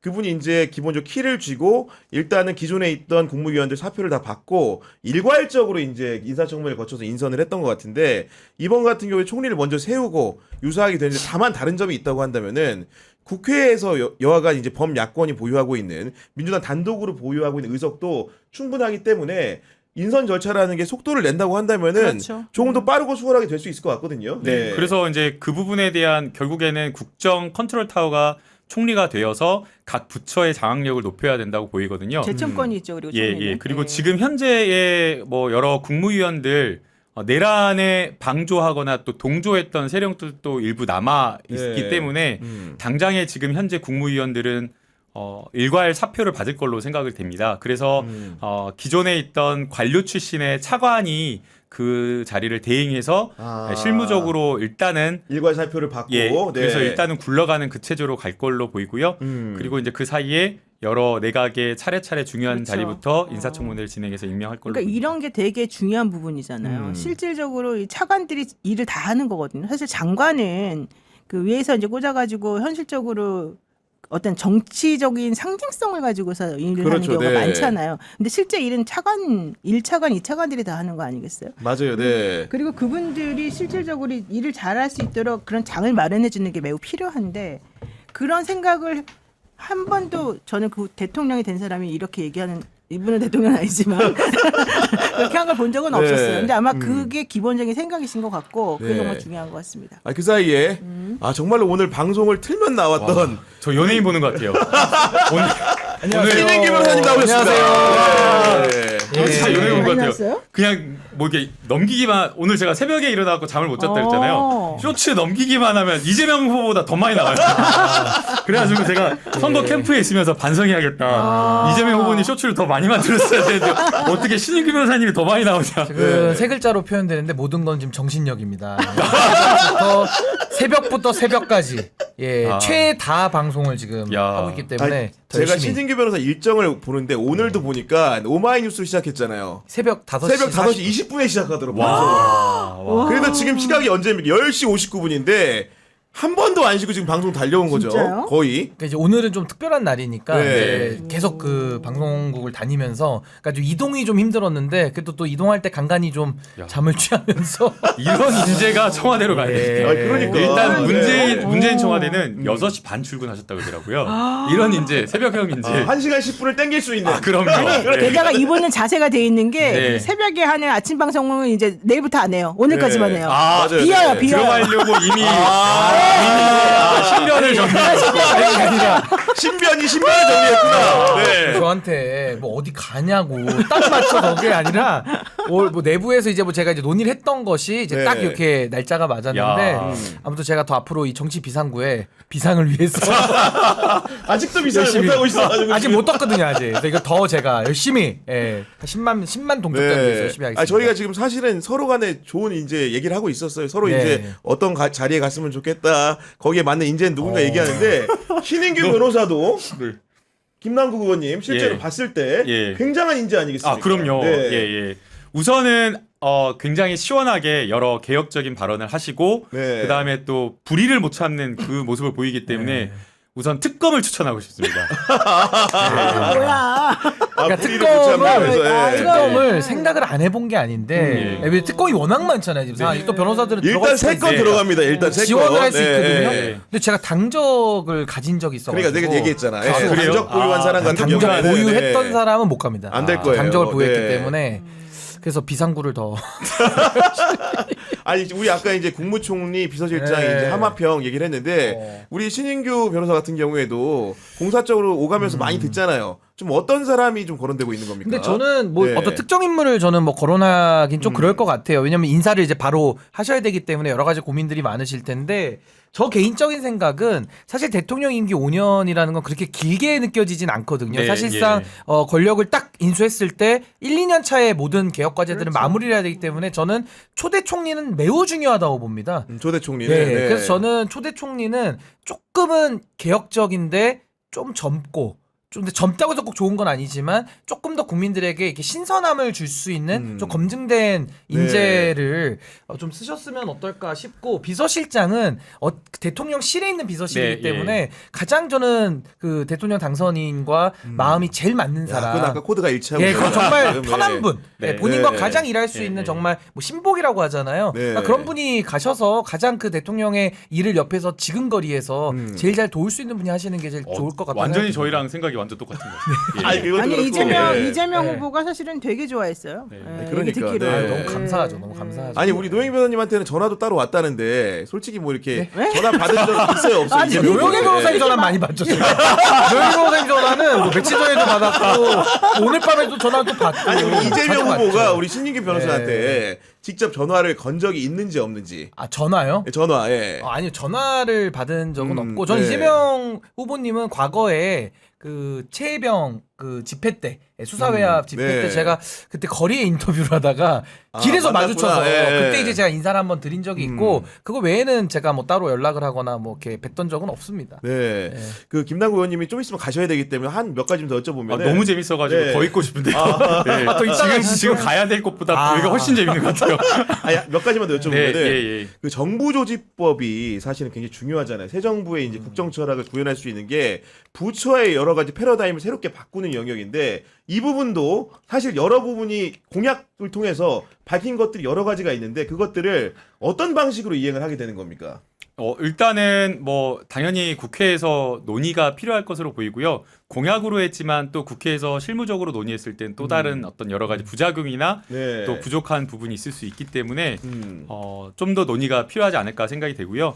또 결국에는 정부조직법을 통과시킬 때 뭐 다른 어떤 일반법과도 마찬가지입니다. 네. 국민의 어떤 동의도 구해야 되지만 또 카운터파터 야당이 있습니다. 음. 사실은 이제 우리 지지자들은 야당이 어딨냐고 내라제밖에 없는데 그래서 무시하고 그냥 뚜벅뚜벅 갔으면 좋겠다, 시원하게 갔으면 좋겠다라는 그 말씀도 하시지만 네. 어쨌든 정부가 출범하는 데에 야당이 협력하는 모습을 보여주는 게 되게 중요하거든요. 또 그런 것들을 또 언론에서는 통합 통합과 관련된 그런 어떤 시그널로 볼 수 있기 때문에 그 바로 첫 번째 행보 중 하나가 뭐 총리 인사를 포함해서 정부조직법을 네. 합의로 통과시키느냐라고 생각이 됩니다. 아, 네. 정부조직법 같은 경우 합의 처리를 네. 일단 주안점을 두고 예, 한다. 그래서 네. 대통령 정부가 이러이러한 정책을 추진하기 위해서는 정부 조직을 이렇게 바꿔야 된다라고 충분히 설명을 하고요.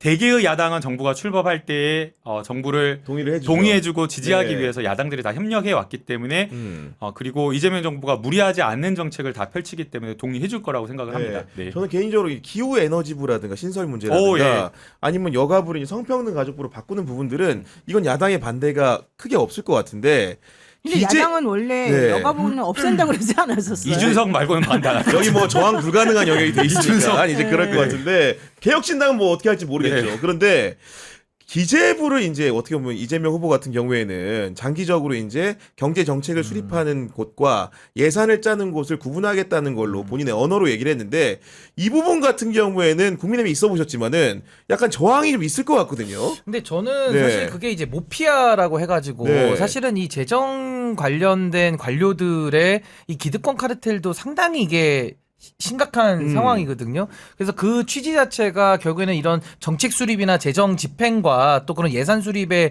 기능, 권한을 좀 나눠야 된다. 과거에도 뭐 예산 정책 처가 또 따로 예산처가 그렇습니다. 따로 있었잖아요. 네. 그러니까 그런 것처럼 뭐 예산처를 둬서 내각에 둘 수도 있겠지만은 그걸 가지고 또 대통령실로 갖고 와서 해보는 것도 저는 하나의 뭐 좀 좋은 방안이 될 수 있겠다는 생각이 들고 또 하나는 결국에는 그 재경부의 제가 재정경제부의 즉 기획재정부죠. 기획재정부. 기획재정부에 너무 많은 권한들이 몰리다 보니까 정말로 그분들이 퇴임하고서도 뭐 로펌으로 가거나 상당히 그런 대관 업무로도 많이들 이렇게 차출이 돼가지고 더 그렇게 기득권적으로 가고 있거든요. 그렇다면 이거는 누군가는 한번 좀 혁파는 해야 되는데 저는 새 정부가 들어선다면 조금 이런 기득권화된 그 부처들은 좀 한번 이렇게 충격을 줄 필요는 있겠다. 좀 그런 네. 생각이 듭니다. 그러니까 이게 되게 중요한 게 뭐냐면요. 예산을 편성한다라고 하는 것은 결국에는 그 해당 정부의 국정 철학과 정책을 실현한다라고 하는 거거든요. 왜냐하면 돈이 가야지 힘이 실리고 정책이 실현되고 구현이 되는 거거든요. 어떤 산업을 육성한다고 해도 역시나 결국에 돈이 가야 돼요. 예산 편성이. 근데 그것을 한다고 정책을 수립했는데 예산을 편성 안 해주고 또 어떻게 보면 또 느리게 또 예산을 편성하고 그러니까 정책적인 어떤 효과가 늦게 나타내게 예산을 편성하는 그런 방법들도 있고 여러 가지 방법들이 있다 보니까 네. 이러한 것들에 대한 어떤 독립적인 어떤 예산 편성권을 비롯해서 또 평가하는 것까지를 온전히 가져가지 못한다라고 한다면 아까 신인규 변호사님 말씀하신 것처럼 관료들에게 휘둘려서 네. 제대로 된 정책을 펼치지 못하는 그런 문제가 생길 수 있는 것 같아요. 그러니까 예, 저는 예. 요거 좀만 살 보태면 결국에는 그 모피아라는 관료들은 이제 행정고시 출신들 재경 시험 쳐서 이제 들어간 사람들인데 뭐 예를 들면 한덕수 같은 사람이죠. 아우. 최상목 같은 사람. 그러니까 이런 시험 권력들이 권한을 가져서는 이거 통제가 안 된다. 그러니까 저는 이게 결국 우리가 민주적으로 뽑는 거는 대통령 내지는 국회의원 이 둘밖에 없거든요. 그러면 지금 상황에서는 대통령이 가져가는 게 저는 맞다고 봐요. 대통령실로 가져가서 민주적 정당성을 가지고 그 평가를 받는 게 저는 제일 맞다고 보고 네. 장기적으로는 개헌을 한다면 대통령이 갖고 있는 행정부가 갖고 있는 예산 편성권을 이제는 국회로 좀 넘겨서 이관을 해서 예, 네. 그건 이제 개헌을 또 해야 되니까 좀 시간은 걸리겠습니다만은 그 전까지는 저는 과도기적으로는 대통령실이나 이쪽에서 좀 민주적 정당성을 가지고 하는 게 시험 권력보다 네. 훨씬 낫다. 선출 권력이 하는 게 저 그렇게 봅니다. 그런 의미에서 사실 경제부총리 역시 권력기관과 준하게 개혁 의지가 강력한 분들이 이제 아마도 인선을 하게 될 거란 예상이 좀 되는 것이고 한 가지만 더 여쭤보면은 네. 사실 이제 상법 그 개정안이나 노란봉투법 이거 같은 경우에는 사실 두말할 여지가 없는 게 민주당이 의지를 가지고 통과를 시켰고 예. 거기에 대해서 윤석열 정부가 거부권을 행사한 법안이기 때문에 이거는 그 정부 조직법은 또 다릅니다. 지체할 이유가 없는 거 아니겠습니까? 네, 지체할 이건, 네. 이유가 없고요. 노란봉투법 같은 경우에는 이미 대법원 판례에 의해서 확립된 것을 법률적으로 명확하게 규정을 하는 것이고 누가 보더라도 상식적인 법안이잖아요. 네. 그리고 여론조사를 해보면 국민 70-80%가 동의하는 법안이더라고요. 그래서 국민의 큰 동의와 지지를 받는 법안이기 때문에 미룰 필요가 없고 충분한 국회의 토론과 사회적 합의를 거쳐온 법안이기 때문에 저는 미룰 필요가 없는 것 같습니다. 네. 그리고 또 특히나 상법 개정안 같은 경우에는 사실 이재명 후보가 여러 차례 강조했지만 우리나라 경제 규모에 비해서 너무 주식시장이 조그매요, 규모 자체가. 그래서 그런 이유를 보게 되면 시장의 불균형, 불공정성 어제도 강조하셨지만 주가 조작을 끝까지 포함해서 강조하시더라고요. 주가 예. 조작을 포함해서 여러 가지 이제 주주들의 이익을 보호해주는 어떤 그런 것들이 되게 부족했거든요. 그래서 그것 중 하나가 결국 상법 개정안에 주주익 보호, 주주익 환원 이런 것들이 들어가 있기 때문에 네. 상법 개정안을 반드시 통과시킬 것으로 보이고요. 네. 이거 반대한 사람 아무도 없었어요. 그 일부의 어떤 재벌 거대 기업들, 기득권들 네. 말고는 반대하는 사람이 없었기 때문에 이것도 할 거라고 보고 이런 것들 하면 되게 국민들 환호하고 좋아할 것 같습니다. 이거 원래 예. 그 어제 이재명 후보가 인터뷰 했잖아요. 한 달 안에 이런 거 다 처리하겠다. 맞아. 빠르게 하겠다 예, 이렇게 얘기했기 때문에. 그건 그런 부분은 걱정할 필요도 사실은 없을 것 같아요. 네. 마지막으로 네, 예. 아니 근데 계속 시청자들에게, 계시겠다는데 왜 자꾸 보내려고? 아니, 회의를 가셔야 되나 봐요. 아, 회의 뭐 안 가도 가도 네, 된다니까, 20분까지 있어도 예. 됩니다. 아, 20분까지 있어도 됩니까? 예, 예. 아, 보내려고 그랬는데. 농담이고 아무튼 간에 보내고 10분 더 계시는 그냥 걸로 하고 보내버리려고 해. 아니, 농담입니다. 더 네. 계시는 게 좋죠. 그럼요, 네. 그럼요. 왜냐면은 마지막 멘트를 하나 준비해놨는데 그거 이따 하도록 하겠습니다. 그러면 마지막 멘트가 뭐가 있나요? 맞춤형 멘트 하나 있었는데 아, 예, 아무튼 간에 예. 네, 그렇고 이 얘기는 신인규 변호사 올 때까지 제가 기다렸습니다. 아 어떤 저의 개혁신당 이준석 후보의 득표율. 와. 오늘 방송 3사 출구조사에서 출구조사? 7.7% 이렇게 받을 것은 예측이 행운의 숫자 나왔거든요. 7이네요, 77. 네, 이 예. 정도면은 사실은 선거 비용 보전 절반은커녕 한 푼도 못 받지 않습니까? 네, 어떻게 보셨습니까? 근데 일단 출구조사가 뭐 거의 그래도 정확도가 있으니까 맞다고 치면 저는 반성합니다. 제가 못 맞췄습니다. 아, 그래요? 6이라고 해가지고 7.7인데 아주 근소한 차이가 좀 네. 났고, 근데 어쨌든 핵심은 한 자릿수가 나왔다는 건데 아마 이준석 후보를 지지했던 분들은 굉장한 실망감을 표현을 하시더라고요. 근데 이게 그러니까 얼마나 본인이 갖고 있는 그 인기 내지는 인기 기반 정치가 한계를 보이느냐. 그러니까 결론은 이준석이라는 정치인은 본인이 가진 경쟁력에 비해서 너무 언론에서 많이 써준 거예요. 특히나 레거시 언론 또 맞아요. 보수 언론, 네. 뭐 중앙일보가 예. 처음에 뭐 빅3로 써줬으니까요. 삼자구도로. 빅3. 네. 삼자구도로 해도 제가 항의할 것 같은데 이걸 빅이라는 말을 앞에 써가지고 아니 우리가 빅맥도 햄버거 먹으면 크잖아요. 아니, 다른데 사이즈가 빅맥과 치즈버거 다른데. 네, 해피밀인데 그지? 네. 다른데 사이즈가. 그래서 제가 근데 어쨌든.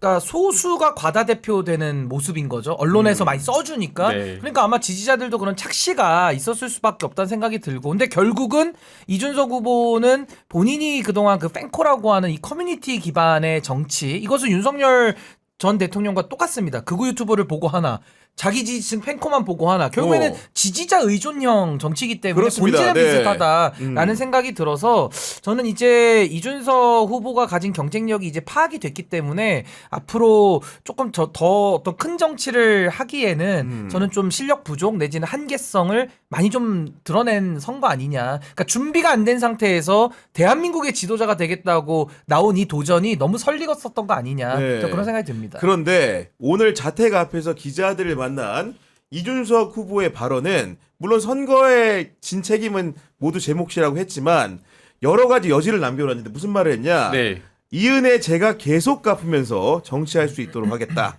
이번 대선을 기점으로 해서 선거에 대한 보수 진영의 방법론이나 접근법 자체가 좀 바뀌었으면 하는 그런 생각이라고 했는데 이 얘기는 보수 개혁에 본인이 또 한 번 나서겠다 이렇게 해석해야 되는 거 아니겠습니까? 저는 좀 있으면 국힘하고 합치겠다 이런 뜻으로 사실 들리고요. 내년에 지방자치단체 선거에 자기가 좀 나서서 뭔가 역할을 하겠다는 그런 얘기를 하는 걸로 들렸어요. 그런 네, 얘기로까지. 네. 그래서 아마도 국힘에서도 이제 그 당권을 잡고 싶은 사람들이 사실 이준석 의원을 뭐 이렇게 흡수하고 싶은 마음은 지금은 없겠지만 네. 단일화를 사실 하려고 했던 이유는 다른 거니까. 그럼에도 불구하고 사실 이 국힘이 지금 많이 힘을 지금 잃어버린 상황이기 때문에 분명히 개혁신당의 국민하고 그러니까 개혁신당하고 국민의힘이 좀 뭔가 같이 합의해서 뭔가 해보려고 노력을 좀 시도할 것 같거든요. 그러니까요. 네. 네. 그래서 우리가 조금 잘 지켜봐야 될 것 같아요. 이런 사람들이 옆에서 열심히. 아, 하고. 왜냐면은- 계속 지켜봐야죠. 왜냐면 보수 진영이 바뀌었으면 한다. 다르게 좋게 포장하면은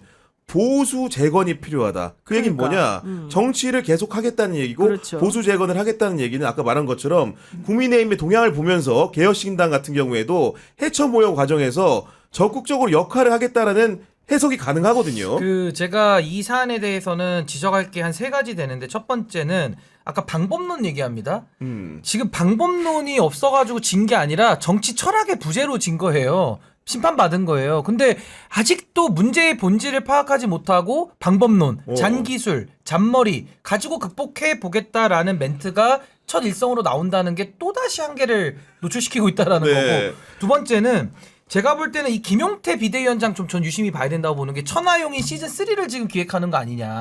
국민의힘으로 돌아가기 위해서 용태야 나 좀 도와줘. SOS를 칠 가능성 그 매우 접점으로. 높다. 접점으로. 네. 그럼 김용태 위원장도 이준석 이제 그 의원의 도움이 필요할 수 있거든요. 그럼 서로 니즈가 맞으면 서로 이렇게 또 합당하는 명분을 만들어서 또 국민의힘에 들어오는 오작교 역할을 또 김용태 위원장이 할 수 있으니까 이거 천하용인 시즌 3 요거 한번 잘 지켜봐야 될 것 같고요. 마지막으로 전 이 말씀을 꼭 드리고 싶은 게 이준석이라는 정치인은요. 저도 뭐 옆에서 겪어서 많이 알지만 정치를 정말 오래 했습니다.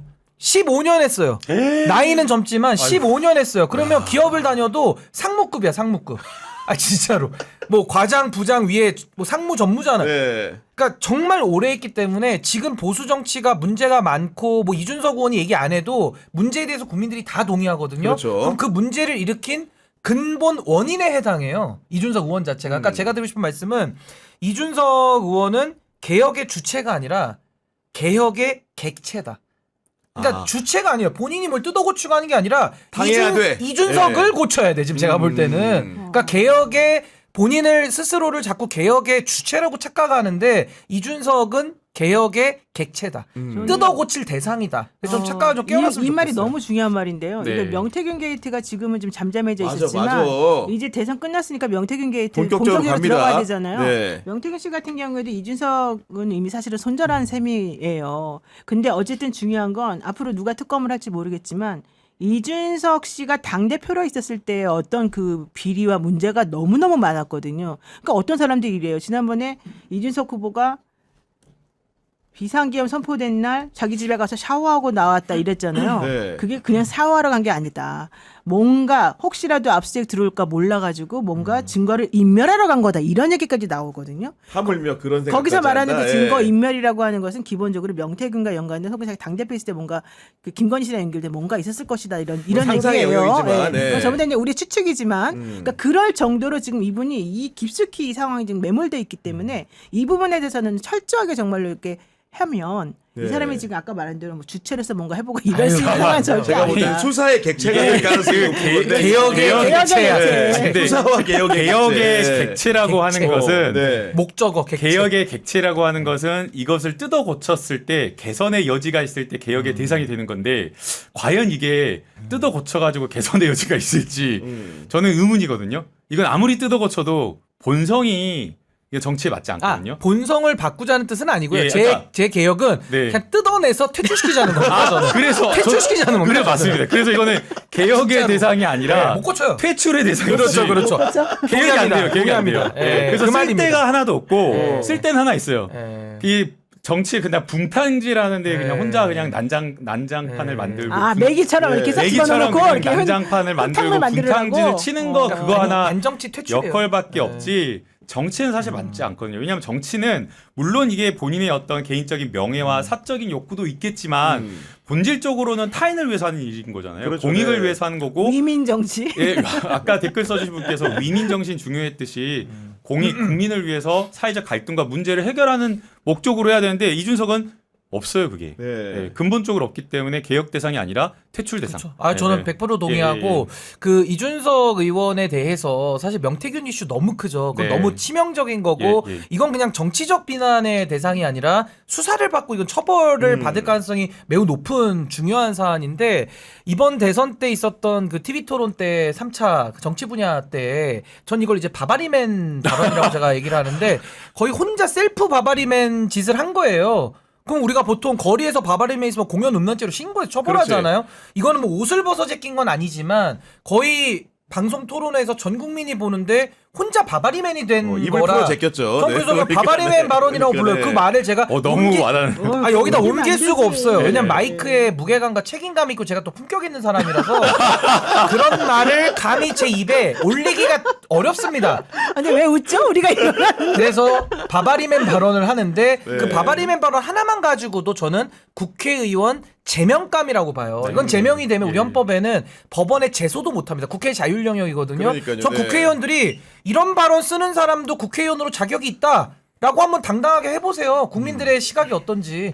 국회가 스스로 자정하지 않으면 정말 앞으로 이제 국민 소환제 들어올 맞아요. 수밖에 네. 없어요. 전 이런 건 자정해야 될 대상이다. 말씀하신 대로 고쳐서 못 쓰니까 퇴출해야 된다. 전 그렇게 봅니다. 이거는 제 순전히 추측인데 네. 이재명 후보가 TV 토론 2번 해보니까 이준석 후보가 너무 짜증이 났을 것 같아. 그래서 이걸 3차 토론 때 좀 어떻게 해야 될지 골몰을 하면서 주변에다가 야 어떻게 하는 게 좋겠냐 상의를 좀 했을 것 같은데 그 김남국 의원님 같은 경우에도 이준석 후보가 누군지를 너무나 잘 알고 잘 알죠. 그러니까 어떤 네. 식으로 이제 후보를 유인할지도 알기 때문에 조언을 좀 했을 것 같은데 솔직히 좀 이제는 말할 수 있다. 좀 어떤 식으로 얘기 좀 했습니까? 저는 뭐 솔직히. 예. 조언을 하고 이제 말씀을 드렸는데 음. 이재명 후보님께서 너무 대응을 잘하셨어요. 네. 일단은 이준석하고 토론해가지고 짜증 안 나고 평정심을 유지하는 것만으로 대단한 겁니다. 그 깐족거림을 다 그러니까 이해하고 너무 화나거든 이게. 네. 그래서 오히려 그걸 평정심을 유지한 상태에서 이준석을 몰아붙이면서 너 단장 넘어야 되는데 왜 단장 안 넘고 뭐 강남에서 술 먹고 화성까지 네. 갔다가 샤워하고 왔냐 딱 이렇게 몰아붙이면서 그때 이준석이 눈을 보지도 못하고 동공을 흔들리는 이 모습이 투샷으로 잡힐 때 너무 재밌었다는 그리고 생각이 들고요. 저는 이준석 예. 의원한테 굉장히 유감인 게 뭐냐면 최근에 그 녹취가 하나 공개가 됐습니다. 서울의 소리에서 저는 그 녹취를 보니까 장 이사라는 과거의 그 성접대 혐의를 이제 네. 폭로했던 뭐 폭로 내지는 그 녹취에 나오는 사람인데 그 녹취록 19분짜리를 제가 다 들어봤거든요. 저는요 그것뿐 나중에 다 들었어. 다 들어봤어요. 이동하면서. 네. 아니 저는 이준석이라는 사람이 이렇게 공손한 사람인지 몰랐어요. 쩔쩔매잖아요. 너무 쩔쩔. 공손해요. 그래서 저는 아니 국민들 앞에서는 그렇게 불손했는데 네. 왜 그렇게 그 특정 개인 앞에서는 이렇게 공손하냐. 너무 이거 이율배반적인 거 아니냐. 이런 생각도 들었기 때문에 지금 검증돼야 될 것들 우리가 대선에서 미쳐다 못한 게 너무 많이 남았고 네. 검증 대상들을 저는 앞으로 하나하나씩 다 한다면은 아마 이준석 의원은 정치 더 이어가기가 매우 어려울 것이다. 근데 예. 옛날에 생각합니다. 그 신인규 변호사가 이준석 의원이랑 되게 친할 때가 있었잖아요. 아 친한 건 아니고 미래가 진짜 정확하게 얘기하세요. 친한 적은 없어요. 이거 명예훼손 될 수 있어요. 명예훼손 될 수 있어요. 말씀을 정확하게 해주세요. 같이 일을 했지. 일을 같이 친했던 했을 때가 적은 큰일 납니다. 이거 네. 명예훼손 발언될 수 일을 있어요. 같이 했었을 때는 예. 이 성접대 관련해 가지고는 뭐라고 말하던가요, 그분이? 근데 그때는 이건 이슈는 아니었어. 저는 아, 이제 그래요? 정당민주주의 몰랐어요? 때뭐 근데 헤어질 가처분으로 때, 예. 그 소송을 그러니까 했지. 그 가처분할 이거는 때. 수사를 받는 사안이었고 그때는 수사가 개시가 안 됐을 때였기 때문에 근데 가처분 이 내용은 저도 그때 당시에는 그 가세연인가요? 거기서 이제 의혹 제기를 녹취록 보고. 정도만 나온 걸 네. 저도 알고 있었지. 우리 그 내용을 자세히 아까 신은규 변호사님 말씀처럼 우리 기득권 레거시 언론이 얼마나 이준석이라고 하는 사람을 보호하고 키워줬는지가 이 사건에서 드러나는데요. 사실 이 사건 처음 드러났을 때가 2021년 11월경이었어요. 맞아. 예. 물론 그 당시에 가로세로 연구소가 처음 터뜨리긴 했지만 당시에 녹취록 나왔었고요. 그 다음에 투자 각서라고 하지만 결국에는 합의서 비슷한 거거든요. 돈을 주겠다라는 거거든요. 여러 내용에 대한 녹취록까지 구체적인 내용이 나왔는데도 불구하고 보도를 안 했습니다. 아. 예. 그리고 이번에도 역시 마찬가지. 이번에도 안 해요? 이번에도 보도를? 역시 마찬가지로 장부 나왔죠. 문자 메시지 안 나왔죠. 해요. 예. 다양한 관계자들과의 녹취가 생생한 녹취록이 나왔는데도 불구하고 제대로 된 보도 하나조차 안 합니다. 맞아요. 만약 제가요 접대받은 게 아니라 그쪽 지나가다가 간판의 아래서 사진 찍혔다고 생각해봐요. 24시간 사님이 48시간 뭐 그렇지. 난리도 아니었을 제가 겁니다. 다른 건 그럴 것 모르지만 같네. 김남국 의원님이 억울한 건 제가 좀 이해가 갑니다. 그렇죠. 사실 워낙 그 이제 조명을 받을 때 정말로 별거 아닌 부분까지도 아니, 언론에서 아니 저는 뜨기 그때요 때문에. 김남국 의원에 대해서 제가 옹호성 발언을 몇 번 했거든요 방송하면서 나를 공격하는 거야. 그러니까 당시에 가상자산 투자와 관련되어서 의혹을 제기하는 기초 사실이라도 있었으면 모르는데 의혹을 제기할 기초 사실 자체가 없었어요. 그래갖고 아예 다 없다고 부인을 하고 객관적인 사실이 나왔는데도 불구하고 언론에서 네. 가능성만으로 두 달 내내 24시간 네. 그 거의 뭐 확정적으로 몰아갔고요. 또 그 다음에 제가 더 웃긴 거는 일본에 제가 추석 전날까지 일을 하고 갔거든요. 당일날 연휴 9일인가 기어서 추석 당일날 여행을 3박 4일 갔는데 심지어는 일본의 여행을 연휴 기간에 갔다고 그거를 맞아. 이틀 동안 이게 정치 평론에서 진짜예요? 예, 정치 평론에서 토론할 주제인지 모르겠는데 진짜로? 맞아 그때 예, 그랬어요. 이틀 동안 토론하고 난리였어요. 일본 갔다고? 일본 갔다고 제가. 이런 정도입니다. 우리 언론이. 언론이 기울어진 게. 네. 근데 왜 그렇게 좋아하는 거예요 이준석은? 근데 이준석은 이런 정도의 안 써요, 구체적인 안 써. 내용이 나오는데도 불구하고 네. 비판을 하지 않잖아요. 그러니까 그런 부분에 대해서는 제가 대신 사과드려야 되나? 아 드리려고 하니까 맞아. 내가 언론한테 또 이제 네가 뭔데 사과하냐 그럴 것 같은데 적어도 저 같은 경우에는 우리 김남국 의원님한테는 죄송하다는 말씀을 이 자리에서 드립니다. 예, 그래서 이제 이재명 후보님이 사실은 되게 악마화됐다라고 억울함을 호소한 적이 여러 번 있으셨잖아요. 아무것도 본인은 한 게 없고 대장동도 역시 마찬가지로 그 사실 논문들이 되게 많아요. 왜냐하면 구도심을 신도심을 개발하고 대장동을 개발해서 낙후된 구도심을 지원하는 이런 경우는 없었거든요. 맞아요. 예. 예. 그리고 대개는 개발자들이 개발 이익을 다 모두 다 가져가죠. 가져가는 경우가 네. 대부분이었어요. 어떤 시 같은 경우에는요, 대장동에 3배 되는 땅을 개발하는데 환수된 이익이 하나도 없어요. 하나도 없거나 440억 정도밖에 안 되는 거예요. 대부분 그런 식으로 개발하고 개발자들에게 개발 이익 시행하는 데다가 돈을 다 수익을 몰아줬는데 이번에는 이재명이 오히려 더 노력해가지고 수익을 환수했는데도 불구하고 네. 왜 더 그러니까. 수익을 안 했냐고 하면서 네. 털어서 돈 받은 게 안 나오니까 그래서 기소를 개인으로. 하고. 네. 예. 그러니까 얼마나 억울하고 근데 이 부분은 답답하셨을지. 제가 예. 정확하게 설명을 드릴 수 있는 게 제가 국민의힘에 있었잖아요. 네. 그러니까 그때 이재명 당시도 이제 상대 후보였죠. 굉장히 악마화가 많이 맞아요. 돼 있었다라는 걸 제가 이제 나와 보니까 좀 그걸 느끼게 했어요. 그러니까 언론에서 다뤄주는 경중을 제가 이제 다 알잖아요. 있을 때도 느껴보고 나와서도 그렇지. 느껴보는데 네. 그러니까 이 보수 언론과 특히나 이 국민의힘에서 벌이는 이 악마화 프레임이라는 게 정말 무서워요. 잘 작동되는구나라는 거를 이 대조가 되니까 좀 알겠더라고요. 맞아. 예. 근데 그게 또 안에 있으면 또 잘 몰라, 몰라요. 몰라. 다 그러고 좋으니까. 사는 줄 알고. 그리고 그다음에 예. 또 여러분들 요즘 느끼시는 거 그런 게 보면 확실히 있어요. 얼마나 언론이 태세 전환하는 것도 봐보세요. 아, 그 전에까지만 하더라도 이재명 후보님의 아주 작은 티끌도 비틀어가지고 악의적으로 기사를 썼잖아요. 엄청 그리고 쓰죠. 엄청 쓰고 네. 포털에 다 도배되고 걸리고. 그게 불과 몇 개월 전입니다. 몇 개월 전까지 계속 그랬어요. 근데 지금 최근에 한 달 사이에 언론 나온 거 봐봐요. 다 무슨 찬양하고 진짜 내가 이렇게 빠르게 태세. 근데 절대 속으면 안 됩니다. 기득권 언론은 이 맞아요. 레거시 네. 미디어의 그 말씀을 절대 변하지 않고요. 네. 잠시 잠깐 표변해가지고 허니문 기간도 아니고요. 좋아 보일 수 잠깐 있으나. 표변해서 좋아 보이는 척 음. 이렇게 아부성 기사를 쓸 뿐이지 네. 잠시 잠깐인 거고요. 아니, 근데 이용하면 또 당하는 거예요. 맞습니다. 오늘- 그래서 절대 네. 이용하려고 생각하면 안 되고요. 거리를 두고 그렇죠. 개혁의 대상으로 맞습니다. 보는 게 맞다고 네. 생각합니다. 오늘 예. 어떤 종편에서 이 투개표 관련해 가지고 유튜브 채널을 이렇게 오. 개설해 가지고 틀면서 네. 댓글 기능을 없애버렸다더라고요. 왜요? 왜 그러겠어요? 아. 댓글에 뭐가 많이 올라오나 올라오니까 그 종편이 어떤 종편인지 한번 네. 생각해 보셔요. 아, 네. 무슨 말씀인지 알겠습니다. 네. 지금 이제 우리 시청자분께서도 24분인데 저거 정신 좀 차리라고. 김남국 국가의 소중한 자원인데 여기서 지금 이렇게 더 있으면 안 된다. 아유, 네. 이런 말씀 해주시는데. 이거 하나만 듣고 가세요. 네. 예, 네. 오늘 그 대선 투표율이 79.4%였잖아요. 네.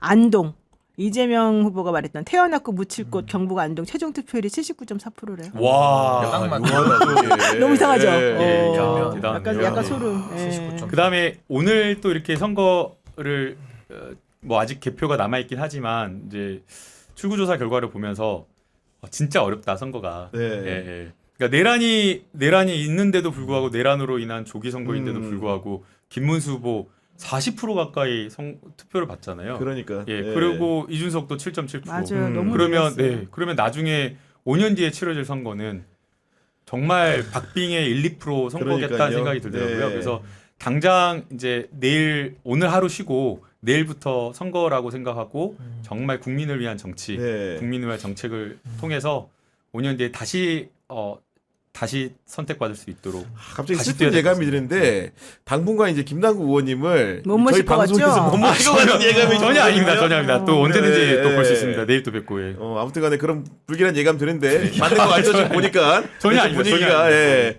오늘 함께 해주셔서 감사하고 네, 예. 앞으로도 공적인 분야에서 큰 활약 기대하도록 하겠습니다. 네, 불러주셔서 김남국 감사합니다. 의원님과 함께했습니다. 감사합니다. 네, 감사합니다. 네. 감사합니다.